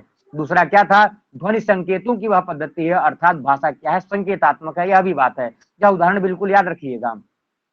भाषा जो है यादृच्छिक वाचिक ध्वनि संकेतों की पद्धति है, तो अर्थात एक चीज और निकल कर आई, भाषा क्या है, वाचिक ध्वनि संकेत है, अर्थात भाषा उसी को कहेंगे। ऐसा नहीं है कि खटपट कहीं भी हो रहा है तो वह भी भाषा में गिना जाएगा, नहीं, जो मुंह से बोला जा रहा है वही, और मुंह से भी ऐसा नहीं है कि ऐसे मान लीजिए बहुत लोग जमाई लेते हैं, खर्राटा मारते हैं, छींक मारते हैं, तो उसको भी भाषा कहेंगे, नहीं, जो वाचिक मतलब जो स्पष्ट व्यक्त हो उसी को ही भाषा कहेंगे। और यहाँ पे लिखा था भाषा यादृच्छिक वाचिक ध्वनि संकेत है, तो यादृच्छिक अर्थात यादृच्छिक संकेत है। इन 4 विशेषताओं का विवरण समझ लेना चाहिए, यही 4 विशेषताएं आ गई। कैसे, भाषा एक पद्धति है, इसको कैसे समझेंगे, भाषा एक सुसंबद्ध और सुव्यवस्थित योजना या संगठना है जिसमें कर्ता कर्म क्रिया आदि व्यवस्थित रूप से आ जाते हैं। सुव्यवस्थित पद्धति होने का कारण पद रचना और वाक्य रचना से के विभिन्न नियम से है जिसका पालन करना अनिवार्य होता है। किन शब्द रूपे में तृतीया का एक वचन में न कोड़ा हो जाएगा, मतलब रामीण कब होगा, इसमें नहीं होगा, इसमें तृतीया के एक वचन में आ लगेगा, जैसे हरिड़ा इत्यादि है, कहाँ इन लग जाएगा, उससे रामीण बन जाएगा। तो इस व्यवस्था का ही फल है किसी भी भाषा का भाषा वैज्ञानिक दृष्टि से विवेचन और विश्लेषण किया जाता है और नियम बनाए जाते हैं। इसलिए क्या हुई, भाषा एक पद्धति हुई, बिल्कुल पद्धति हुई हमको भाई। राम शब्द के आगे टा आया तो कहाँ हमको रामीण बनाना है, कहाँ हमको वारिना बनाना है, कहाँ हमको या शायद नद्यों बनाना है। तो ऐसी स्थिति में भाषा के ही माध्यम से यह पद्धति एक नियमन के अनुसार चलती है। तो यह सबको स्पष्ट हो गया होगा। भाषा क्या है? संकेतात्मक है। संकेतात्मक कैसे है? तो प्रत्येक भाषा जो ध्वनियां उच्चरित होती हैं, जितनी भाषाओं में जितनी भी ध्वनियां उच्चरित होती हैं, उनका किसी वस्तु या क्रिया या कार्य से संबंध होता है। जैसे मान लीजिए हमने पूछा बोला पुस्तक, तो पुस्तक रूपी एक कर्म से जो है एक हमारा संबंध हो जाएगा। और ये ध्वनियां प्रतीकात्मक होती हैं। इनका किसी विशेष वस्तु या क्रिया से मौलिक संबंध नहीं है। अर्थात जैसे मैंने पुस्तक कह दिया, तो पुस्तक का मतलब यह नहीं है कि पुस्तक मतलब एक जो पुस्तक कहने से किताब ही हमारे सामने आएगी। यह आएगी तो, लेकिन इसी पुस्तक को बोलने के लिए अमेरिका का या कहीं और का व्यक्ति बुक का प्रयोग करेगा। तो हमारा एक संकेत है, हमने इस पुस्तक, इस कागज के बने हुए मतलब पेजों को पुस्तक नामकरण दे दिया, लेकिन इंग्लैंड का व्यक्ति होगा तो वह बुक कहेगा। तो मतलब यह संकेत का ही प्रतीक है ना, इस तरह से। इसलिए इसका मौलिक संबंध कुछ नहीं है कि हमने इसको पुस्तक से संबोधित किया तो दुनिया में हर एक व्यक्ति इसको पुस्तक ही बोलता होगा, ऐसा तो कुछ है नहीं। इसलिए इसको मौलिक संबंध नहीं मान सकते, केवल यह संकेत है। हमने अपने संकेत मात्र के लिए बचपन में हम जिस परिवेश से पले बड़े हैं, वहां पे जिस जिस वस्तुओं को जिस नाम से बनाया जा गया है संकेत के माध्यम से, उससे बोलते हैं। और हर जगह उस चीज का अलग अलग नाम होता है, यह सबको पता होगा। कोई भी ध्वनि किसी भाषा में किसी एक वस्तु का ही बोध कराती है, और वही ध्वनि दूसरी भाषा में दूसरे अर्थों को बताती है। सही बात है, इस तथ्य का ध्यान रखना चाहिए। भाषा की ध्वनियां केवल संकेतात्मक या प्रतीकात्मक है। केवल मात्र हम लोग अपने संकेत के लिए, प्रतीक के लिए, पहचान के लिए ही बनाए हैं। हम लोग कलम लेखनी का प्रयोग करते हैं, तो अन्य जगह हम लोग पेन का प्रयोग करते हैं। तमाम जगह लोग उसी कलम को पता नहीं क्या क्या कहते होंगे। तो हमने अपना संकेत बनाया है ना। भाषा क्या है? वाचिक ध्वनि संकेत है। मनुष्य अपनी वाक इंद्रिय मतलब वाग इंद्रिय की सहायता से जिन संकेतों का उच्चारण कहता है, वही भाषा के अंतर्गत आते हैं। अन्य प्रकार के संकेत जैसे इशारा कर देना, लाल पीली झंडिया स्टेशन पे दिखाना, तार और वायरलेस के विभिन्न मतलब फोन उन पर जो चलता है, और उसके बाद से संकेत, यह सब भाषा के अंतर्गत नहीं आएंगे। कि आप लाल झंडी से संकेत कर दिए, आंख मार दिए, इशारा कर दिए, तो यह सब भाषा के अंतर्गत नहीं आएंगे। भाषा के अंतर्गत वाचिक ध्वनि अर्थात जो आप मुंह से बोले हैं वही आता है। ठीक है। इस प्रकार शंखनाद मतलब शंख बजा देना, भेरी मतलब बांसुरी बजाना, बिगुल मतलब डंका बजा देना आदि के जो संकेत हैं, जो विभिन्न अर्थों की अभिव्यक्ति के लिए किए जाते हैं, यह सब भाषा के अंतर्गत नहीं आते। तार के संकेतों आदि की विभिन्न विशेषताएं हैं, और उनके द्वारा बहुत सूक्ष्म कार्य किया जाता है, तथा उनकी तुलना वाचिक ध्वनि संकेतों से नहीं की जा सकती। वाचिक ध्वनि संकेत सूक्ष्माति सूक्ष्म, मूर्त और अमूर्त, दृश्य और अदृश्य, निर्वचनीय और अनिर्वचनीय सभी प्रकार के भावों की अभिव्यक्ति से पूर्णतया समर्थ होते हैं। भाई हम मुंह से बोलते हैं तो हम किसी अमूर्त, मूर्त, दृश्य, अदृश्य, निर्वचनीय, अनिर्वचनीय किसका भी वर्णन कर सकते हैं। इन ध्वनियों की एक विशिष्ट प्रक्रिया है, जिस प्रक्रिया का सूक्ष्म विश्लेषण संभव है, और इसके आधार पर ही ध्वनि विज्ञान नाम की एक शाखा प्रचलित है। तो हम लोगों ने क्या देखा? भाषा एक पद्धति है, सबको समझ में आ गया। भाषा संकेतात्मक है, यह भी आ गया। भाषा वाचिक ध्वनि संकेत है, यह भी आ गया। और चौथा देखते हैं, भाषा क्या है? यादृच्छिक ध्वनि संकेत है। कैसे? विभिन्न भाषाओं के अध्ययन से यह पूर्णतया स्पष्ट हुआ कि भाषा में जिन ध्वनि संकेतों का उपयोग किया जाता है, वो पूर्णतया ऐच्छिक है, मतलब यादृच्छिक है। हम अपने अपने मतलब इच्छा के अनुसार इस चीज का प्रयोग करते हैं। किसी भी विशेष ध्वनि का किसी भी विशेष अर्थ से मौलिक या दार्शनिक संबंध नहीं है। मतलब हमने कह दिया जो है पुस्तक, तो सब लोग पुस्तक ही कहेंगे, नहीं, ऐसा कुछ मौलिक अधिकार नहीं है। प्रत्येक भाषा में किसी विशेष ध्वनि को किसी विशेष अर्थ का वाचक मान लिया जाता है, और वह परंपरा के अनुसार उसी अर्थ का वाचक हो जाता है। दूसरी भाषा में अन्य शब्द उस अर्थ का बोध कराती है। बिल्कुल, हम जितना भी शब्द अपने हिंदी भाषा में, भोजपुरी भाषा में, मराठी, पंजाबी, तेलुगु में बोलते हैं, हो सकता है किसी और देश में उसी अर्थ को बताने के लिए कोई और शब्द बैठा हो। तो इस तरह से यह मौलिक नहीं हुआ। यदि बालक की भाषा शिक्षण पद्धति को ध्यान में रखकर विचार करें, तो ज्ञात होता है बालक अपने माता पिता संबंधियों द्वारा उच्चारित ध्वनि संकेतों का अनुकरण करता है। जैसे वह क्या करेगा? भाई हमारे देश में रहेगा, माता पिता, भाई बहन, गाय घोड़ा कहेगा। और जैसे ही मान लीजिए वह अंग्रेजी देश में आए रहेगा, तो वह फादर, ब्रदर, सिस्टर, काऊ, हर्ष, ऐसा चीज बोलेगा। तो इससे यह स्पष्ट हुआ भाषा क्या होती है? यादृच्छिक होती है। ठीक है, यह सारी हिंदी में वही सारी चीजें लिखी हैं। अब देखिए बोली और विभाषा और भाषा क्या होती है। बोली देखिए सबसे बड़ी बात, जो सबसे स्थानीय भाषा को स्थानीय लोगों के बीच में, जो अपने घर में व्यक्तिगत लोगों के बीच में जो चीज प्रयोग किया जाए, उसको बोली कहते हैं। विभाषा क्या होती है? जब यही बोली थोड़ा और परिष्कृत रूप पा जाती है, और यही बोली जब कुछ और लोगों का, कुछ ज्यादा लोगों का सांस्कृतिक की दृष्टि से समर्थन पा जाती है तो वह विभाषा हो जाती है। और यही विभाषा, जैसे क्या हुआ, पहले ले लीजिए भोजपुरी, भोजपुरी एक बोली है, लेकिन उस भोजपुरी में कुछ लोगों का समर्थन मिला तो अवधी भाषा ले लेते हैं, अवधी एक बोली हुई, लेकिन उस अवधी भाषा को पहले तो वह बोली थी, कुछ लोगों का समर्थन मिला तो वहां पे रामचरितमानस, सूरदास के काव्य इत्यादि आए तो वह भाषा थोड़ी और फैल गई, प्रांतीय भाषा में आ गई, तो उस बोली को विभाषा का नाम दे दिया गया। और हिंदी पहले बोली थी, फिर विभाषा बनी, और हिंदी को लोग इतना समर्थन कर दिए, हिंदी जो है सांस्कृतिक दृष्टि से पूरी फैल गई, तो इस तरह से वह देश की राष्ट्रभाषा बन गई और वह भाषा के रूप में परिवर्तित हो गई। इस तरह से क्या होता है, बदलता रहता है सारा सिस्टम। तो अब बोली, भाषा, बोली, विभाषा और भाषा में अंतर देख लेते हैं। तो बोली क्या होती है, बोली भाषा की एक छोटी इकाई है, इसका संबंध गांव या मंडल में होता है, इसमें व्यक्तिगत बोली की प्रधानता रहती है, इसमें घरेलू शब्द और देशज शब्दों का पर्याप्त प्रभाव पड़ता है, यह मुख्य रूप से बोलचाल की भाषा होती है, इसमें साहित्यिक रचना आदि का अभाव रहता है। एक विभाषा में स्थानीय भेदों के आधार पर कई बोलियां प्रचलित रहती हैं, इसके लिए फ्रांसीसी शब्द पात्वा प्रचलित है, यद्यपि पात्वा की सभी विशेषताएं बोली में प्राप्य नहीं है। तो कुछ यहाँ पे प्राप्वा की विशेषण है, वह सारी चीजें इसी तरह से हैं, क्या है कि यह एक स्थान, यह मतलब यह पूरा बृहद रूप ना होकर के यह बोली स्थानीय रूप होती है, इसका साहित्य नहीं होता है, यह व्याकरण की दृष्टि से वो असाधु होती है जो बोली होती है, इसके प्रयोक्ता को अशिक्षित या निम्न स्तर का माना जाता है, यह सारी चीजें हैं। ब्रज हो गया, अवधी हो गया, भोजपुरी आदि। भोजपुरी के स्थानीय आधार पर अनेक रूप देखे जाते हैं, भोजपुरी के गाजीपुर, बलिया, शाहाबाद आदि जिलों में थोड़े परिवर्तन से जिला स्तर पर भी विभिन्न रूप मिलने लगते हैं, जैसे भोजपुरी गाना आदि। विभाषा क्या होता है, विभाषा का क्षेत्र बोली से अपेक्षाकृत अधिक होता है, बोली स्थानीय थी और यह विभाषा क्या होती है, प्रांत या उपप्रांत में प्रचलित होती है, इसमें साहित्यिक रचनाएं भी प्राप्त होती हैं, जैसे हिंदी की विभाषाएं प्रचलित हैं, खड़ी बोली, ब्रजभाषा, अवधी, भोजपुरी आदि, इनसे काव्य बन चुके हैं, इसलिए विभाषा का नामकरण हो गया।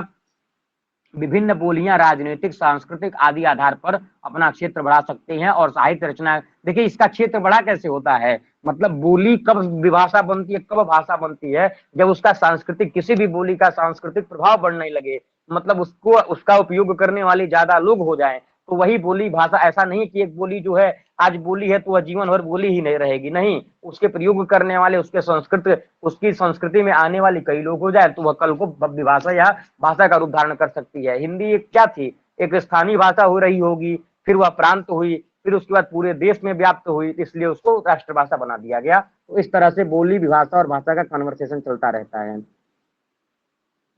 इस तरह से यह हो गया, इसको थोड़ा सा अब देखिए भाषा क्या होती है, भाषा जब होती है, जब बोली या विभाषा परिनिष्ठित या आदर्श रूप में आ जाती है, उसी को भाषा कहते हैं। इसको राष्ट्रभाषा या टकसाली भाषा भी कहते हैं। विभिन्न विभाषाओं में से कोई एक विभाषा अपने, विभिन्न विभाषा थी दुनिया भर की, उसमें से कोई एक भाषा ऐसी आई, कोई एक विभाषा ऐसी आई जो अपने गुण और गौरव, साहित्यिक अभिवृद्धि के कारण, जन सामान्य में अधिक प्रचलन होने के कारण, राजाश्रय आदि के पर राज्यकार्य के लिए चुन ली जाती है और उसको ही राष्ट्रभाषा या राजभाषा के रूप में घोषित कर दिया जाता है। विभाषा में से ही छांट करके कोई ऐसी विभाषा जिसका गुण ज्यादा हो, जिसका साहित्यिक अभिवृद्धि लगातार होती रहे, जन सामान्य का लगातार, मतलब सारे लोग मैक्सिमम उसी भाषा को प्रयोग करते रहे, वहां की जो गवर्नमेंट है वो अभी उसी भाषा को, उसी विभाषा को सपोर्ट करे, तो वही जो है भाषा बन जाती है। तो इस तरह से यह सारे अंतर हैं। अब भाषा और वाक्य में क्या अंतर है, इसको देखते हैं। भाषा शब्द का प्रयोग सामान्य रूप से व्यापक अर्थ में किया जाता है, इसमें उच्चारण, ग्रहण और बोध सभी का समावेश होता है। बोलने वाला भी भाषा बोलता है, सुनने वाला भी भाषा सुनता है, और भाई हमने जो बोला, आपने जो सुना और आपको जो बोध हुआ वह भी भाषा के रूप में ही होता है। परंतु गंभीरता से विचार करने पर भाषा के दो रूप प्रकट होते हैं, एक अस्थाई एवं सूक्ष्म, दूसरा अस्थाई एवं स्थूल रूप। अस्थाई एवं सूक्ष्म रूप को भाषा और अस्थाई को क्या कहते हैं, वाक्य कहेंगे। जो अस्थाई और सूक्ष्म वह भाषा है, जो अस्थाई नहीं है और स्थूल है उसी को ही वाक्य कहेंगे, और इसे वाक्य को भाषण, इसी वाक्य को भाषण कह सकते हैं। भाषा और वाक्य का अंतर भाषा और भाषण के अंतर से समझा जा सकता है। कहने का मतलब ये है, आपने हमसे जो कुछ बोला, हमने जो सुना, तो आप अपने भावों को व्यक्त करने के लिए जिस जिस मतलब शब्दों का ग्रहण किया वह वाक्य है, मतलब वह वाणी रूपी है, और जिस चीज को हमको समझाना चाहे हमने जो स्फोट के माध्यम से समझा वह भाषा है। ऐसा अंतर होता है। भाषा और वाक्य में यही एक टॉपिक है, यही अंतर पढ़ लीजिए क्या क्या है। भाषा सूक्ष्म एवं भावात्मक होती है। भाषा जो है अत्यंत सूक्ष्म एवं क्या होती है, भावात्मक होती है। अरे पीडीएफ मिल नहीं रहा था सही से, फोटो खींच के लगाना पड़ा, इसलिए थोड़ा सा नीला नीला कलर हो गया है। वाणी स्थूल और भौतिक है, भाषा भावात्मक और सूक्ष्म है, तो वाणी क्या है, स्थूल और भौतिक है। भाषा को अगर अस्थाई मानेंगे तो वाणी है अस्थाई, वाणी स्थायी नहीं है। वाक, जो कुछ हम बोलते या सुनते हैं वह वाक है, वह क्या है, जो कुछ भी हम सुन रहे हैं या बोल रहे हैं वह वाक है। और श्रवण के द्वारा जो हमें ज्ञान होता है वही भाषा है। जो हम सुन रहे हैं बोल रहे हैं वह वाक है, और जो हमें ज्ञान हो रहा है वही भाषा है। वाग इंद्रिय द्वारा उच्चारित और प्रदान बोलने और सुनने की गणना वाक में होती है। मतलब वाग इंद्रिय द्वारा जो हम बोल रहे हैं, कर्णेंद्रिय द्वारा आप जो सुन रहे हैं, इन सारी चीजों की गणना वाक में होती है। और इसके द्वारा जो बोध या ज्ञान होता है वही भाषा का वास्तविक स्वरूप होता है। भाषा क्या होती है, कूटस्थ होती है, भावात्मक होती है, सूक्ष्म होती है, अनिर्वचनीय होती है। लेकिन वाक मतलब जो वाणी होती है वह भाषा के प्रकाशन का बस माध्यम है। वाणी को हम भाषा नहीं कह देंगे, या भाषा के भाषा को प्रकाशित करने की सिर्फ एक जरिया है।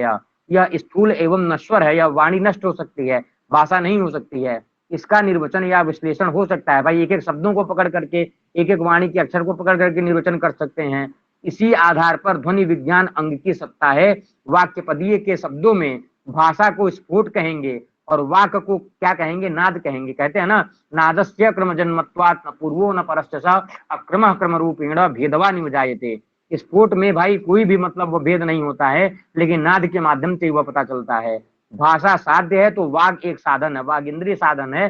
भाषा रूपी साध्य को सिद्ध करने के लिए हम शब्दों या वाक्यों को सुनकर जो कुछ भी सीखते हैं वह भाषा है। मतलब यह जो शब्द या वाक्य को सुन करके जो शब्द या वाक्य क्या हुआ, यह तो एक वाक हुआ ना, लेकिन यह जो सीखने की प्रक्रिया है वही भाषा होती है।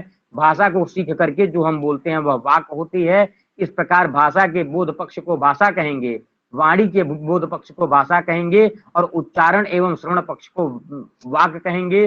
ज्ञान भाषा है और उसका प्रकाशन क्या है, ज्ञान हमको हो जाए वही भाषा है, और उस ज्ञान को प्रकाशन करने में जो साधन है वह वाक रूपी तत्व, यह क्या है, वाक है। ठीक है, भाषा अनुभूति भाव और विचार के रूप में स्थायी है, और वाक जो है उच्चारण के साथ नष्ट होती रहती है। इसीलिए न बोले थे निरुक्त में कि चतुष्टम नोपपद्यते, मतलब स्थान अलग अलग स्थान पर इंद्रिय नित्यम वचनम औदुम्बरायण, इंद्रिय से निकला यह नित्य होता है, तो चतुष्टम नोपपद्यते, वहां पे चारों एक साथ उपस्थित ही नहीं हो सकते।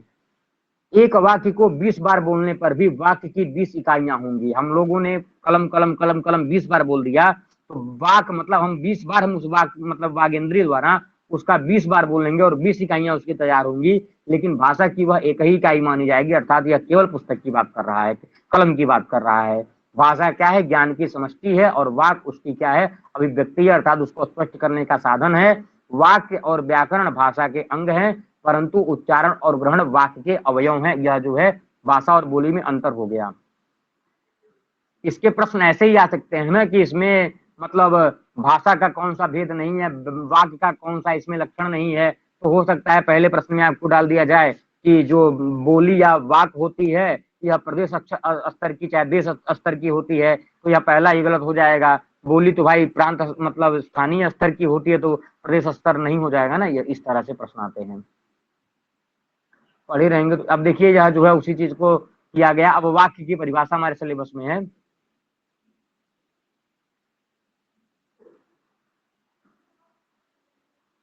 अब देखिए यहाँ पर देखते हैं, वाक्य की परिभाषा देखते हैं। भाषा की विशेषता सब बता चुके, वाक्य की परिभाषा अत्यंत विवाद क्या है। हाँ, वाक्य की परिभाषा की चर्चा करते हैं। वाक्य की परिभाषा अगर करना है तो यह अत्यंत विवादास्पद है, मतलब विवाद का विषय है। भारत के प्राचीन वैयाकरणों और दार्शनिकों और साहित्यकारों ने वाक्य की परिभाषा को अलग अलग दिया है। कौन कौन से दिया है तो पहले देखेंगे, अभी और ज्यादा ब्लू हो गया है। वाक्य की परिभाषा में पतंजलि ने महाभाष्य के वाक्य में मतलब पतंजलि ने अपने महाभाष्य में वाक्य के 5 लक्षण दिए हैं। पहला क्या है, एक क्रियापद वाक्य है। पहले कह दिया एकतिंग वाक्यम, ऐसे करके आता है ना, एकतिंग वाक्यम, अर्थात जहाँ पे एक क्रियापद हो वही वाक्य होता है। दूसरा लक्षण दे दिया गया अव्यय कारक और विशेषण से युक्त क्रियापद वाक्य है, अर्थात आख्यातम साव्यय कारक विशेषणम वाक्यम। वाक्य किसको कहेंगे, आख्यातम जिसके साथ क्रिया हो, लेकिन कैसी क्रिया, साव्यय मतलब अव्यय के साथ और विशेषण के साथ जो जहाँ पे क्रिया हो वह वाक्य होता है। और तीसरा क्या बोल दिए, क्रिया विशेषण युक्त क्रियापद वाक्य, क्रिया विशेषण भी हो ऐसे क्रिया विशेषण से युक्त क्रिया पद वाक्य होती है। और चौथा क्या कर दिए, विशेषण युक्त क्रियापद वाक्य है। पांचवा क्या है, क्रियापद रहित क्रिया न भी हो तब भी संज्ञा पद से ही वाक्य बन जाता है। जैसे तर्पणम अर्थात तर्पण करो, ऐसी स्थिति में तर्पणम में कोई क्रिया नहीं है लेकिन यह एक वाक्य बन गया। पिंडीम मतलब ग्रास खाओ, यहाँ पर पिंडी में कोई क्रिया नहीं है फिर भी यह एक वाक्य बन गया। तो इसलिए पतंजलि ने बोला भाई क्रियापद न भी रहे तब भी वाक्य होता है।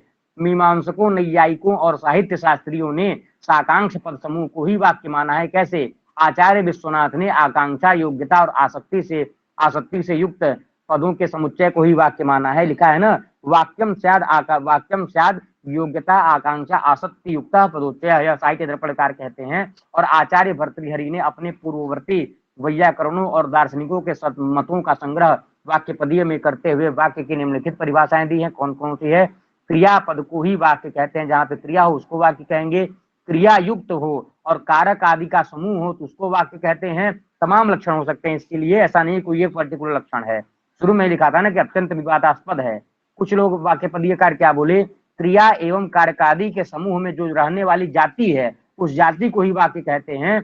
और कहते हैं क्रिया समूहगत एक अखंड शब्द जो स्फोट है वही वाक्य है। और क्रियापदों के क्रम विशेष को वाक्य कहते हैं। क्रियादि के बुद्धिगत समन्वय को वाक्य कहते हैं। साकांक्ष प्रथम पद को वाक्य कहते हैं। साकांक्ष पृथक पृथक शब्दों को भी वाक्य कहते हैं। तो इस तरह से कुछ यह सब लक्षण किसके हो गए, या पीडीएफ पर पढ़िएगा, वाक्य के लक्षण हो गए। अब यहाँ पे तुलना की जा रही है पतंजलि की और एक और विद्वान फ्रांस पाश्चात्य विद्वान हुए उनकी तुलना की जा रही है। तो यहाँ पर इन दोनों का तुलना किया गया वाक्य के लक्षण में। तो दोनों का अर्थ यही निकला कि पूर्ण अर्थ की प्रतीति कराने वाले शब्द समूह को वाक्य कहते हैं। अब इन दो बातों पर, वाक्य शब्द का समूह है, वाक्य पूर्ण अर्थ की प्रतीति कराता है। जब यह एक लक्षण निकल कर आया कि पूर्ण अर्थ की प्रतीति कराने वाला जो शब्द समूह है वही वाक्य है, तो इसमें से दो चीज क्या निकल कर आया, वाक्य में शब्दों का समूह होना आवश्यक है और वाक्य पूर्ण अर्थ की प्रतीति कराता है। लेकिन जब इसकी समीक्षा की गई तो वह बोले कि यह पूर्णतया यह स्वीकार नहीं किया जा सकता। क्यों, भाषा की इकाई वाक्य है न कि शब्द समूह या पद। ऐसा नहीं कह सकते कि वाक्य में शब्दों का समूह रहता है। और दूसरा, यह आवश्यक नहीं कि वाक्य शब्दों का समूह ही हो, एक पद वाले भी वाक्य प्रयोग में आ जाते हैं। जो आप कह रहे थे वाक्य शब्दों का समूह है, तो ऐसा स्पष्ट हमेशा के लिए नहीं है। कहीं कहीं मात्र एक अक्षर बोला जाता है और उससे वाक्य बन जाता है और शब्दों का समूह रहता ही नहीं है वहां पर। जैसे चलोगे, ऐसा एक शब्द बोला, तब तक बोल दिए हाँ इसका क्या अर्थ निकला, हाँ चलूंगा, कहाँ से, तब तक घर से। एक एक वाक्य का प्रयोग किया जा रहा है, पूरा पूरा वाक्य बन जा रहा है, ना तो शब्दों का समूह है ना कुछ। तो इसलिए जो पहली लाइन है यह पूर्णतया चरितार्थ नहीं होती। अनेक भाषाओं में एक समस्त पद ही पूरे वाक्य काम में दे देता है, यह सारी चीजें हैं।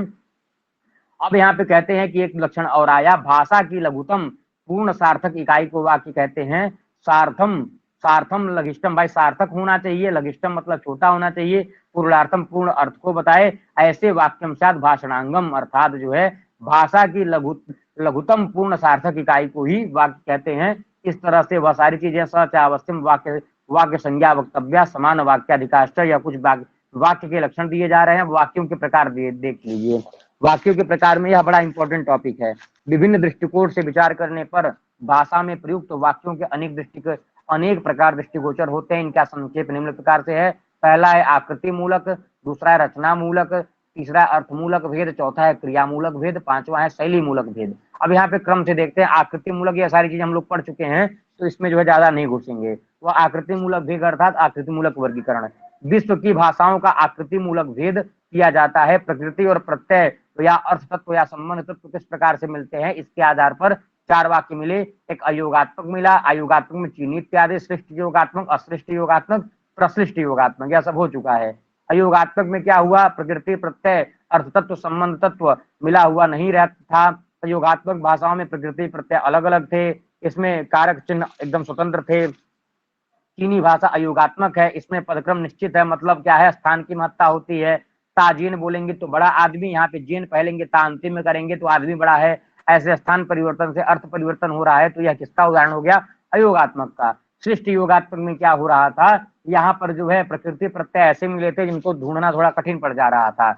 जैसे कुछ शब्द ले लीजिए, वृक्षात पत्रम पतंती, तो वृक्ष शब्द से ngसी आया, पत्र से सु आया, अपतत शब्द लंग लकार का है, तो ऐसी स्थिति में यहाँ वृक्ष में पंचमी का एक वचन है, पत्र में प्रथमा का एक वचन है, पत्र में लंग लकार प्रथम पुरुष का एक वचन है, और अहम गुरुम द्रष्टुम गच्छामि, तो यहाँ अहम में अस्मत् शब्द का प्रथमा एक वचन है, गुरुम मतलब गुरु शब्द में द्वितीया का एक वचन है, द्रष्टुम में दृष्ट धातु से तुमुन प्रत्यय किया गया है, अगच्छम में गम धातु से लंग लकार उत्तम पुरुष एक वचन का रूप है। तो इन वाक्यों में प्रकृति और प्रत्यय को सरलता से अलग नहीं किया जा सकता। तो यह किसके उदाहरण बन गया? श्लिष्ट योगात्मक के संस्कृत हो गया।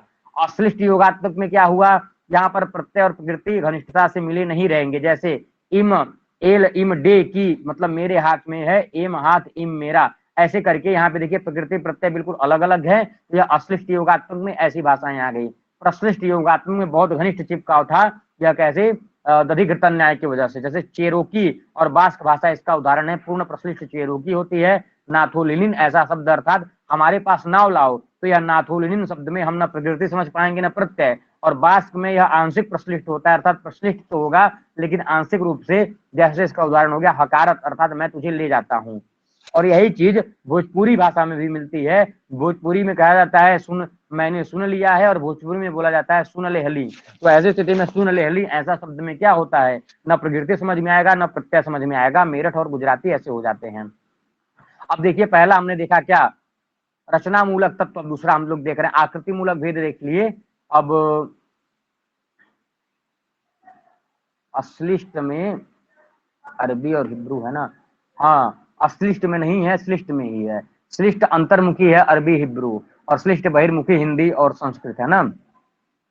श्लिष्ट में है।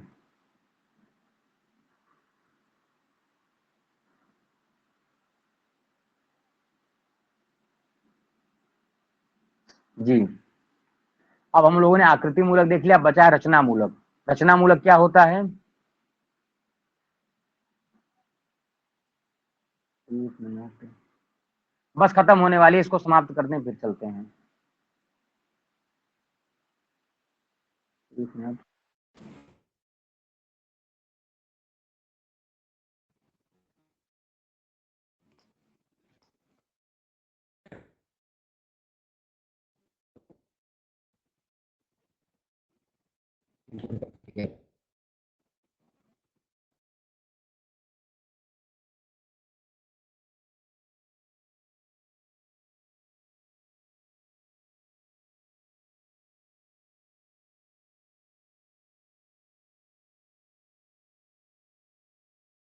ठीक है, अभी क्लियर है ना?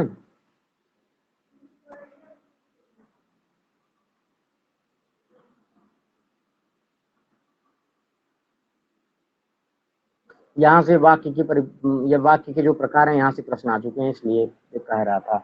तो यहाँ पे अभी पता, यहाँ से अभी प्रश्न आ जाता है कि वाक्य के प्रकारों में किसकी गणना नहीं है? आकृति मूलक, रचना मूलक, अर्थ मूलक, क्रिया मूलक, शैली मूलक। तो हम लोगों ने आकृति मूलक देख लिया, अब चर्चा है रचना मूलक की। ठीक है, तो रचना मूलक को देखते हैं। रचना मूलक में क्या होता है? प्रायः वाक्य की रचना या गठन के आधार पर वाक्य के तीन भेद होते हैं। पहला हो गया सामान्य अर्थात सरल वाक्य, दूसरा होगा मिश्र वाक्य, तीसरा होगा संयुक्त वाक्य। तो सरल वाक्य में क्या होगा? जो पहला सामान्य या सरल वाक्य है, इसमें एक उद्देश्य होगा और दूसरा विधेय होगा। जैसे यह पुस्तक पढ़ता है, वह पुस्तक पढ़ता है, तो यहाँ पे उद्देश्य है पुस्तक पढ़ना, और एक विधेय क्या है? वह मतलब राम कोई एक व्यक्ति हो गया। तो यह सामान्य वाक्य हो गया। मिश्र वाक्य में क्या होता है? इसमें एक मुख्य उपवाक्य होता है और उसके आश्रित जो है उसके आश्रित एक या अनेक उपवाक्य होते हैं। जैसे यहाँ पर मुख्य उपवाक्य क्या हो गया? यस्यास्ति वित्तम सनरः कुलीनः, जिसके पास धन है। तो यहाँ पे धन एक मुख्य वाक्य मतलब मुख्य उपवाक्य हो गया। सनरः कुलीनः सपंडित स गुणवान गुरु गुणज्ञ सैव वक्ता सच दर्शनीय सर्वे गुणा कांचन आश्रयंती। तो मुख्य उपवाक्य यहाँ पे धन को बोल दिया गया था, और उसके आश्रित मतलब धन के ही आश्रित अनेक उपवाक्य जोड़ दिए गए। जैसे यस्यास्ति वित्तम सनरः कुलीनः, एक कुलीन जोड़ा गया। सपंडित वह पंडित है, यह भी जोड़ा गया। गुणवान वह गुणवान है, गुणज्ञ है। सही वक्ता सच दर्शनीय, वही वक्ता है वही दर्शनीय, सर्वे गुणा। तो यह सब यहाँ पर एक मुख्य वाक्य धन को बता करके सारे लक्षण अर्थात सारे उपवाक्य उसी में जोड़ दिए गए, सब उसी के ही आश्रित थे। तो ऐसा लक्षण मिश्र वाक्य क्या होता है? यस्यार्था तस्य मित्राणि, जिसके पास धन होता है उसके सभी मित्र होते हैं। यह सारी चीजें। संयुक्त वाक्य में क्या होता है? इसमें एक से अधिक प्रधान उपवाक्य होते हैं, मतलब एक से ज्यादा प्रधान वाक्य होंगे, उपवाक्य होंगे। इसके साथ आश्रित उपवाक्य एक या अनेक होते हैं अथवा नहीं भी होते हैं। जैसे जब मैं गुरु की कुटी पर पहुंचा तो वे स्नान करके नदी पर गए थे, मतलब गुरु की कुटी पर पहुंचना एक प्रधान काम हो गया, स्नान करना दूसरा हो गया, तीसरा हो गया नदी पर गए थे। तो यह सब जो है संयुक्त वाक्य में आते हैं। और तीसरा था अर्थमूलक भेद ना।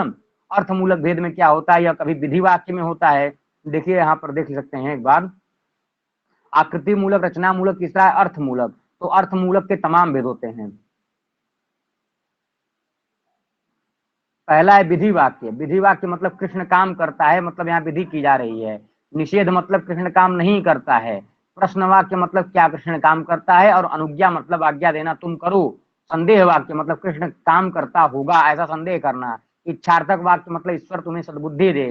संकेतार्थक वाक्य अर्थात यदि कृष्ण पढ़ता तो अवश्य उत्तीर्ण होता। और विस्मय अर्थात संदेह, संदेहास्पद अर्थात अरे तुम उत्तीर्ण हो गए तो यह विस्मय करना। तो यह अर्थमूल मतलब अर्थ के आधार पर वाक्य भी होते हैं। अब चौथा था क्रियामूल भेद। क्रियामूल भेद में क्या होता है, वाक्य के क्रिया के आधार पर दो भेद होते हैं। कभी कभी क्रिया से युक्त वाक्य होगा तो कभी कभी क्रिया से हीन होगा। क्रिया से युक्त वाक्य देखते हैं, सामान्यतः सभी भाषाओं में एक वाक्य में एक क्रिया होती है, वह विधेय के रूप में होती है। अधिकांश वाक्य इसी कोटि में आते हैं, जैसे सह पुस्तकम पठति। यहाँ पर सह पुस्तकम, सह के द्वारा क्या किया जा रहा है, एक क्रिया युक्त वाक्य अर्थात पुस्तक पढ़ता है, तो पढ़ने रूपी क्रिया है, तो इसलिए यह क्रिया युक्त वाक्य हो गया। और यहाँ पर वाच्य के आधार पर क्रिया युक्त वाक्य तीन प्रकार से होते हैं। क्रिया युक्त वाक्य तीन प्रकार से होते हैं, कर्तृवाच्य, कर्मवाच्य, भाववाच्य। कर्तृवाच्य में कर्ता प्रधान होती है, तो कर्ता में प्रथमा होती है, कर्म में द्वितीया हो जाती है। ठीक है। कर्मवाच्य में कर्म की प्रधानता होने से कर्म में प्रथमा होती है, कर्ता में तृतीया होती है। जैसे मया पुस्तकम पठ्यते, तो ऐसे स्थिति में कर्ता क्या था, मया, ऐसे स्थिति में पुस्तकम में प्रथमा डाल दिया और उसके बाद मया में तृतीया डाल दिया। भाववाच्य में क्या होता है, क्रिया मुख्य हो जाती है, कर्म होता ही नहीं है, तो यहाँ जो कर्ता होगा कर्ता में तृतीया होगा और क्रिया में सदा प्रथम पुरुष रहेगा। प्रथम पुरुष एक वचन, चाहे बहुवचन हो चाहे कुछ भी हो, लेकिन वह क्या हो जाएगा, हमेशा एक वचन में ही रहेगा। चाहे मया हस्तते चाहे मह्यम हस्तते, कुछ भी कहिए, हस्तते या हस्तते ही रहेगा। ठीक है। भाववाच्य में भैया अभी शुरू हुई है क्या क्लास भाषा विज्ञान? अरे मैं 2-3 घंटे पहले सुबह बताया था ना शिल्पा जी, 5 बजे ही शुरू थी। ग्रुप एक बार देख लिया करिए। क्रियाहीन वाक्य में क्या होता है, यहाँ पे प्रचलन के आधार पर कई वाक्यों में क्रियाहीन रहता है। यहाँ क्रियापद या तो गुप्त रहता है। जैसे इदम मम गृहम में कोई क्रिया नहीं है, एता मम एता मो यदम, यह तो रूसी भाषा का उदाहरण हो गया। प्रचलन के आधार पर संस्कृत, रूसी, बंगाली आदि में भी सहायक क्रिया के बिना ही वाक्य का प्रयोग हो जाता है। इसमें क्रिया अंतर्निहित होती है। जैसे मान लीजिए कोई पूछा कि जाओगे, तो कहेगा, जैसे मान लीजिए कोई पूछा कि कस्मात तुम, कहाँ से तुम हो, तो कहे प्रयाग, प्रयाग से मैं हूँ। ऐसी स्थिति में प्रयाग से मैं हूँ ऐसा बोलने पर प्रयाग से ही काम चल गया। यहाँ पर तुम कहाँ से आ रहे हो, ऐसा एक क्रिया था, आने की एक क्रिया हो रही थी, तो कस्मात तुम, यहाँ पे क्रिया अंतर्निहित कर लिया गया। उत्तर आया मैं प्रयाग से आ रहा हूँ, तो प्रयागात ऐसा बोलने से यहाँ पे प्रयाग से आ रहा हूँ, आने की क्रिया जो है इसी में अंतर्निहित हो गई। प्रयत्न लाघव के कारण, प्रयत्न लाघव किसको कहते हैं, मतलब कम बोलना पड़े, उसके कारण क्रियाहीन वाक्यों का प्रयोग होता है। मुहावरों में भी यह चीजें देखी जाती हैं। जैसे यथा राजा तथा प्रजा, यहाँ पर देखिए जैसे राजा होती है वैसी ही प्रजा होती है, तो होने रूपी क्रिया को यहाँ पे छिपा दिया गया, बोल दिया गया यथा राजा तथा प्रजा। मुहावरों में भी ऐसे उदाहरण मिलते हैं। गुड़ा पूजा स्थानम, गुड़ियों में जो उनका गुड़ होता है वही पूजा का स्थान होता है, तो यहाँ पर होना इत्यादि सब कुछ हटा दिया गया, केवल गुड़ा पूजा स्थानम से हमको क्रिया समझ में आ गई, यद्यपि यहाँ क्रिया नहीं कही गई है। तो क्रियाहीन वाक्य भी होते हैं। प्रज्ञाहीन अंधा एवं, जो बुद्धि से हीन वह अंधा होता है, तो यहाँ पर क्रिया होना है, लेकिन उसके हिसाब से उस क्रिया को हटा करके मुहावरों के द्वारा नहीं, प्रयत्न लाघव के कारण क्रियाहीन वाक्यों का प्रयोग कर दिया गया। तो यह सारी चीजें आप लोग जानते होंगे। सत्यम शिवम सुंदरम और विज्ञापन और समाचार पत्र आदि के शीर्षकों में भी ऐसा होता है, क्रियाहीन वाक्यों का प्रयोग होता है। जैसे बूढ़े से जवान, नक्कालों से सावधान, देश में दुर्भिक्ष, युवती पर हमला, हिंदुओं सावधान, इस्लाम खतरे में, यह सारी चीजें बिना क्रिया के ही प्रयोग होती हैं। आतंक, भय, विस्मय आदि सूचक शब्दों में आग, चोर चोर, हाय, दुर्भाग्य, बाढ़ बाढ़, भूकंप, यहाँ भी क्रिया नहीं रहती है। और यह तीसरा है शैली मूलक। शैली मूलक यह थोड़ा कम तो जो है इंपॉर्टेंट है। एक बार पूछा गया था शैली मूलक भेद में किसकी गणना नहीं होती है, तो शिथिल वाक्य, समीकृत और आवर्तक ये तीन होते हैं, इसके अलावा नहीं होती है। तो शिथिल वाक्य क्या होता है, इसमें अलंकार या मुहावरा वाक्य पर ध्यान नहीं दिया जाता है। इसमें वक्ता अपनी इच्छा पर आधारित रहता है, जैसे मन करता है वैसे उल्टा सीधा बोलता है। जैसे एक थी रानी कुंती, उसका था 5 पुत्र, एक का नाम युधिष्ठिर, एक का नाम भीम, एक का नाम कुछ और, एक का नाम नहीं मालूम, एक का नाम भूल गया। तो यह कथावाचकों इत्यादि की शैली होती है, शिथिल वाक्य का प्रयोग करते हैं, इसमें कोई अलंकार नहीं होता है। समीकृत वाक्य में हम हरदम तुलना करेंगे, एक दूसरे के संतुलन बनाए रखेंगे। जैसे यस्यार्था तस्य मित्राणि, भाई जिसके पास पैसा उसी के मित्र होंगे। यतो धर्म ततो जय, जहां जहां धर्म वहीं जय जय है। इतो भ्रष्टो ततो भ्रष्ट, अगर राजा भ्रष्ट तो प्रजा भी भ्रष्ट, इस तरह से यथा राजा तथा प्रजा। तो यहाँ पे समीकृत वाक्य अर्थात संतुलन बनाया जा रहा है, जिसकी लाठी उसकी भैंस, इस तरह से न घर का न घाट का। तो इस तरह से यहाँ पे संतुलन मतलब समीकरण किया जाएगा। तितिल वाक्य में उल्टा सीधा अपने मन से प्रयुक्त कर देंगे। और अंतिम में क्या हो जाएगा, आवर्तक वाक्य की बात करेंगे। तो आवर्तक वाक्य एक ऐसा होता है कि जब तक आप अंतिम तक नहीं सुनेंगे तब तक आपको समझ में नहीं आएगा कि इसका मतलब क्या था। इसमें कथनीय वस्तु अंत में दी जाती है, मतलब जो हमको आपसे बताना है पूरी बात को लंबे चौड़े में घुमा करके अंतिम की बात हमारी नहीं सुने तो आप समझ नहीं पाएंगे कि हम कहना क्या चाहते थे। श्रोता मतलब जो सुनने वाला है उसकी जिज्ञासा, जो हमारी बात सुन रहा है उस बात की जो जिज्ञासा है अंतिम पद पर ही पूर्ण होगी। जैसे यदि अगर आदि, और इसमें क्या हो जाएगा, आदि अगर आदि यदि ऐसे वाक्यों को लगाकर लंबा किया जाता है तो पहले बोला यदि सुख चाहिए, यदि शांति चाहिए, यदि कीर्ति चाहिए, यदि अमरता चाहिए, यदि जो है धनवान बनना है, तो ऐसी स्थिति में बार बार यदि लगा करके हमने कितना लंबा वाक्य किया। लेकिन तो करना क्या चाहिए, करना क्या चाहिए, ऐसी जिज्ञासा आपके मन में होगी और आपका यह वाक्य मतलब आवर्तक वाक्यों में यह आपकी जिज्ञासा की पूर्ति कब होगी, जब अंतिम अंतिम वाक्य को सुनेंगे। विद्या अध्ययन में मन लगाओ, ऐसा यह अंतिम वाक्य सुन लेंगे तो आपका यह समाप्त हो जाएगा, जिज्ञासा समाप्त हो जाएगी। इस तरह से हमने वाक्य के प्रकार और वाक्य की कुछ भेद देखे। यह भेद आप लोगों को याद होने चाहिए, आकृति मूलक, रचना मूलक, अर्थ मूलक, क्रिया मूलक और शैली मूलक। तो इस तरह से भाषा विज्ञान का यह जो चैप्टर था हम लोगों का समाप्त हुआ।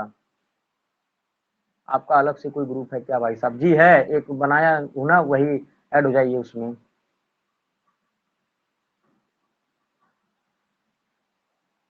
तो बताइए भाषा विज्ञान सभी को समझ में आया अच्छे से? आज शनिवार है ना। अब देखिए सभी लोग जो लोग यहाँ जुड़े हैं वह लोग तैयार हो जाइए। कल जो है 100 क्वेश्चन का शतकम है पूरे सिलेबस से, ठीक है? तो आप लोग तैयारी किए रहिएगा।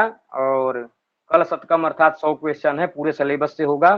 टाइम जो है अभी रात को पोल करता हूँ, सभी लोग कहते हैं 8 बजे ही सही रहता है, तो 8 बजे किया जाएगा। सा विद्या या विमुक्त ग्रुप का नाम है शैलेंद्र जी। एक पेड वाला ग्रुप है, एक फ्री वाला है, तो फ्री वाले में ऐड हो जाइए। जी बोलिए कल्पी जी। आप लोग टाइम बता दीजिएगा, अभी पोल करेंगे। 100 क्वेश्चन रहेंगे, सब लोग तैयारी करिए।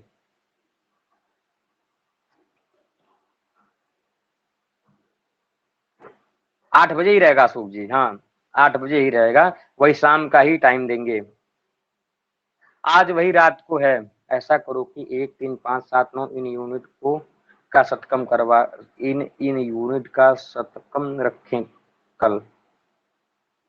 1 3, अब कल मत रखवाइए, कल के जो है कुछ 25-30 क्वेश्चन बना चुके हैं और इसलिए जो है कल के बाद अगले राउंड में कहिए तो बना देंगे, अगले राउंड में बनवा देंगे। पहले क्या हो जाएगा, सामान्य परिचय से 100 क्वेश्चन बनाएंगे, फिर सामान्य परिचय जितने हमारी यूनिट का उसका 100 क्वेश्चन, क्योंकि सामान्य क्वेश्चन से लगभग 50 प्रश्न आते हैं हमारे यूनिट में, हमारे सिलेबस में। केवल याद करने वाली चीजें, इसकी टीका कौन है, इसकी टीका कौन है, और इसीलिए सुबह वाचन करवाता हूँ।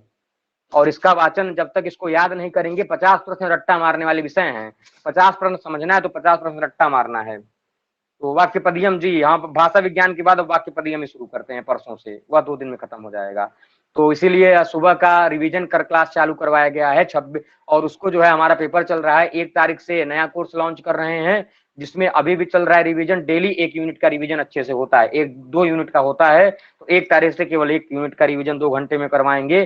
परीक्षा तक कम से कम पूरे सिलेबस का 5 बार रिवीजन करवाएंगे, और उस 5 बार के रिवीजन करने में सब कुछ आपको समझ में आ जाएगा। जो चीज भूलते हैं याद करते हैं, जो 10 बार पढ़ते हैं, जब रोज रोज एक ही चीज होगा तो कैसे याद नहीं होगा।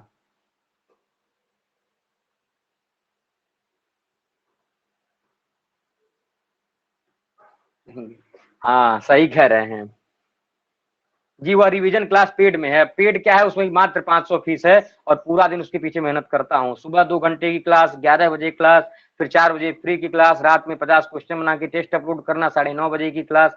तो मात्र उसका 500 रुपए फीस है। जिसको जुड़ना हो सकता, जुड़ना चाहते हैं जुड़ सकते हैं।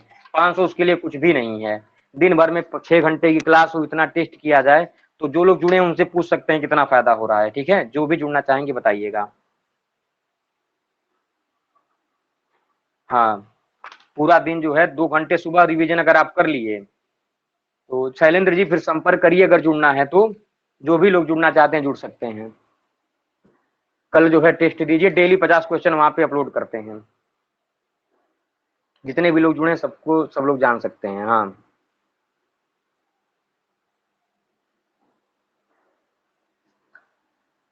नहीं फीस तो एकदम जैसे नाम मात्र, फीस इसलिए रखा गया ताकि हम भी बहुत तैयारी करवाएं। जैसे फ्री में क्या होता है ना, 10 दिन अच्छे से करवाएंगे, 10 दिन के बाद 11वें दिन थोड़ा सा वो पड़ जाएगा, लेकिन फीस अगर वगैरह अगर ले लेते हैं तो फिर ये होता है कि नहीं करवाना ही करवाना है। यह सारी चीजें होती है। और 500 हमको तो नहीं लगता कि बहुत ज्यादा ले रहे हैं। जितना ज्यादा मतलब हम मेहनत करते हैं उस हिसाब से डेली 50 क्वेश्चन बना, रिस्पॉन्सिबिलिटी एक बन जाती है। बिल्कुल सही कह रहे हैं आशीष जी। जी, अगर जुड़ना होगा शैलेंद्र जी तो संपर्क करिएगा, टेलीग्राम पे बता देंगे। हाँ, कई लोग जुड़ चुके हैं लगभग, कितने कल 100 लोग हो गए हैं। जो भी जुड़ना चाहेंगे जुड़ सकते हैं। ठीक है,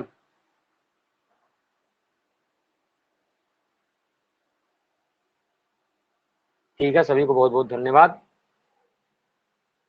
जी, कल तैयारी करिए सत्कम की। धन्यवाद सभी को। कल सत्कम फ्री में डाउनलोड होगा।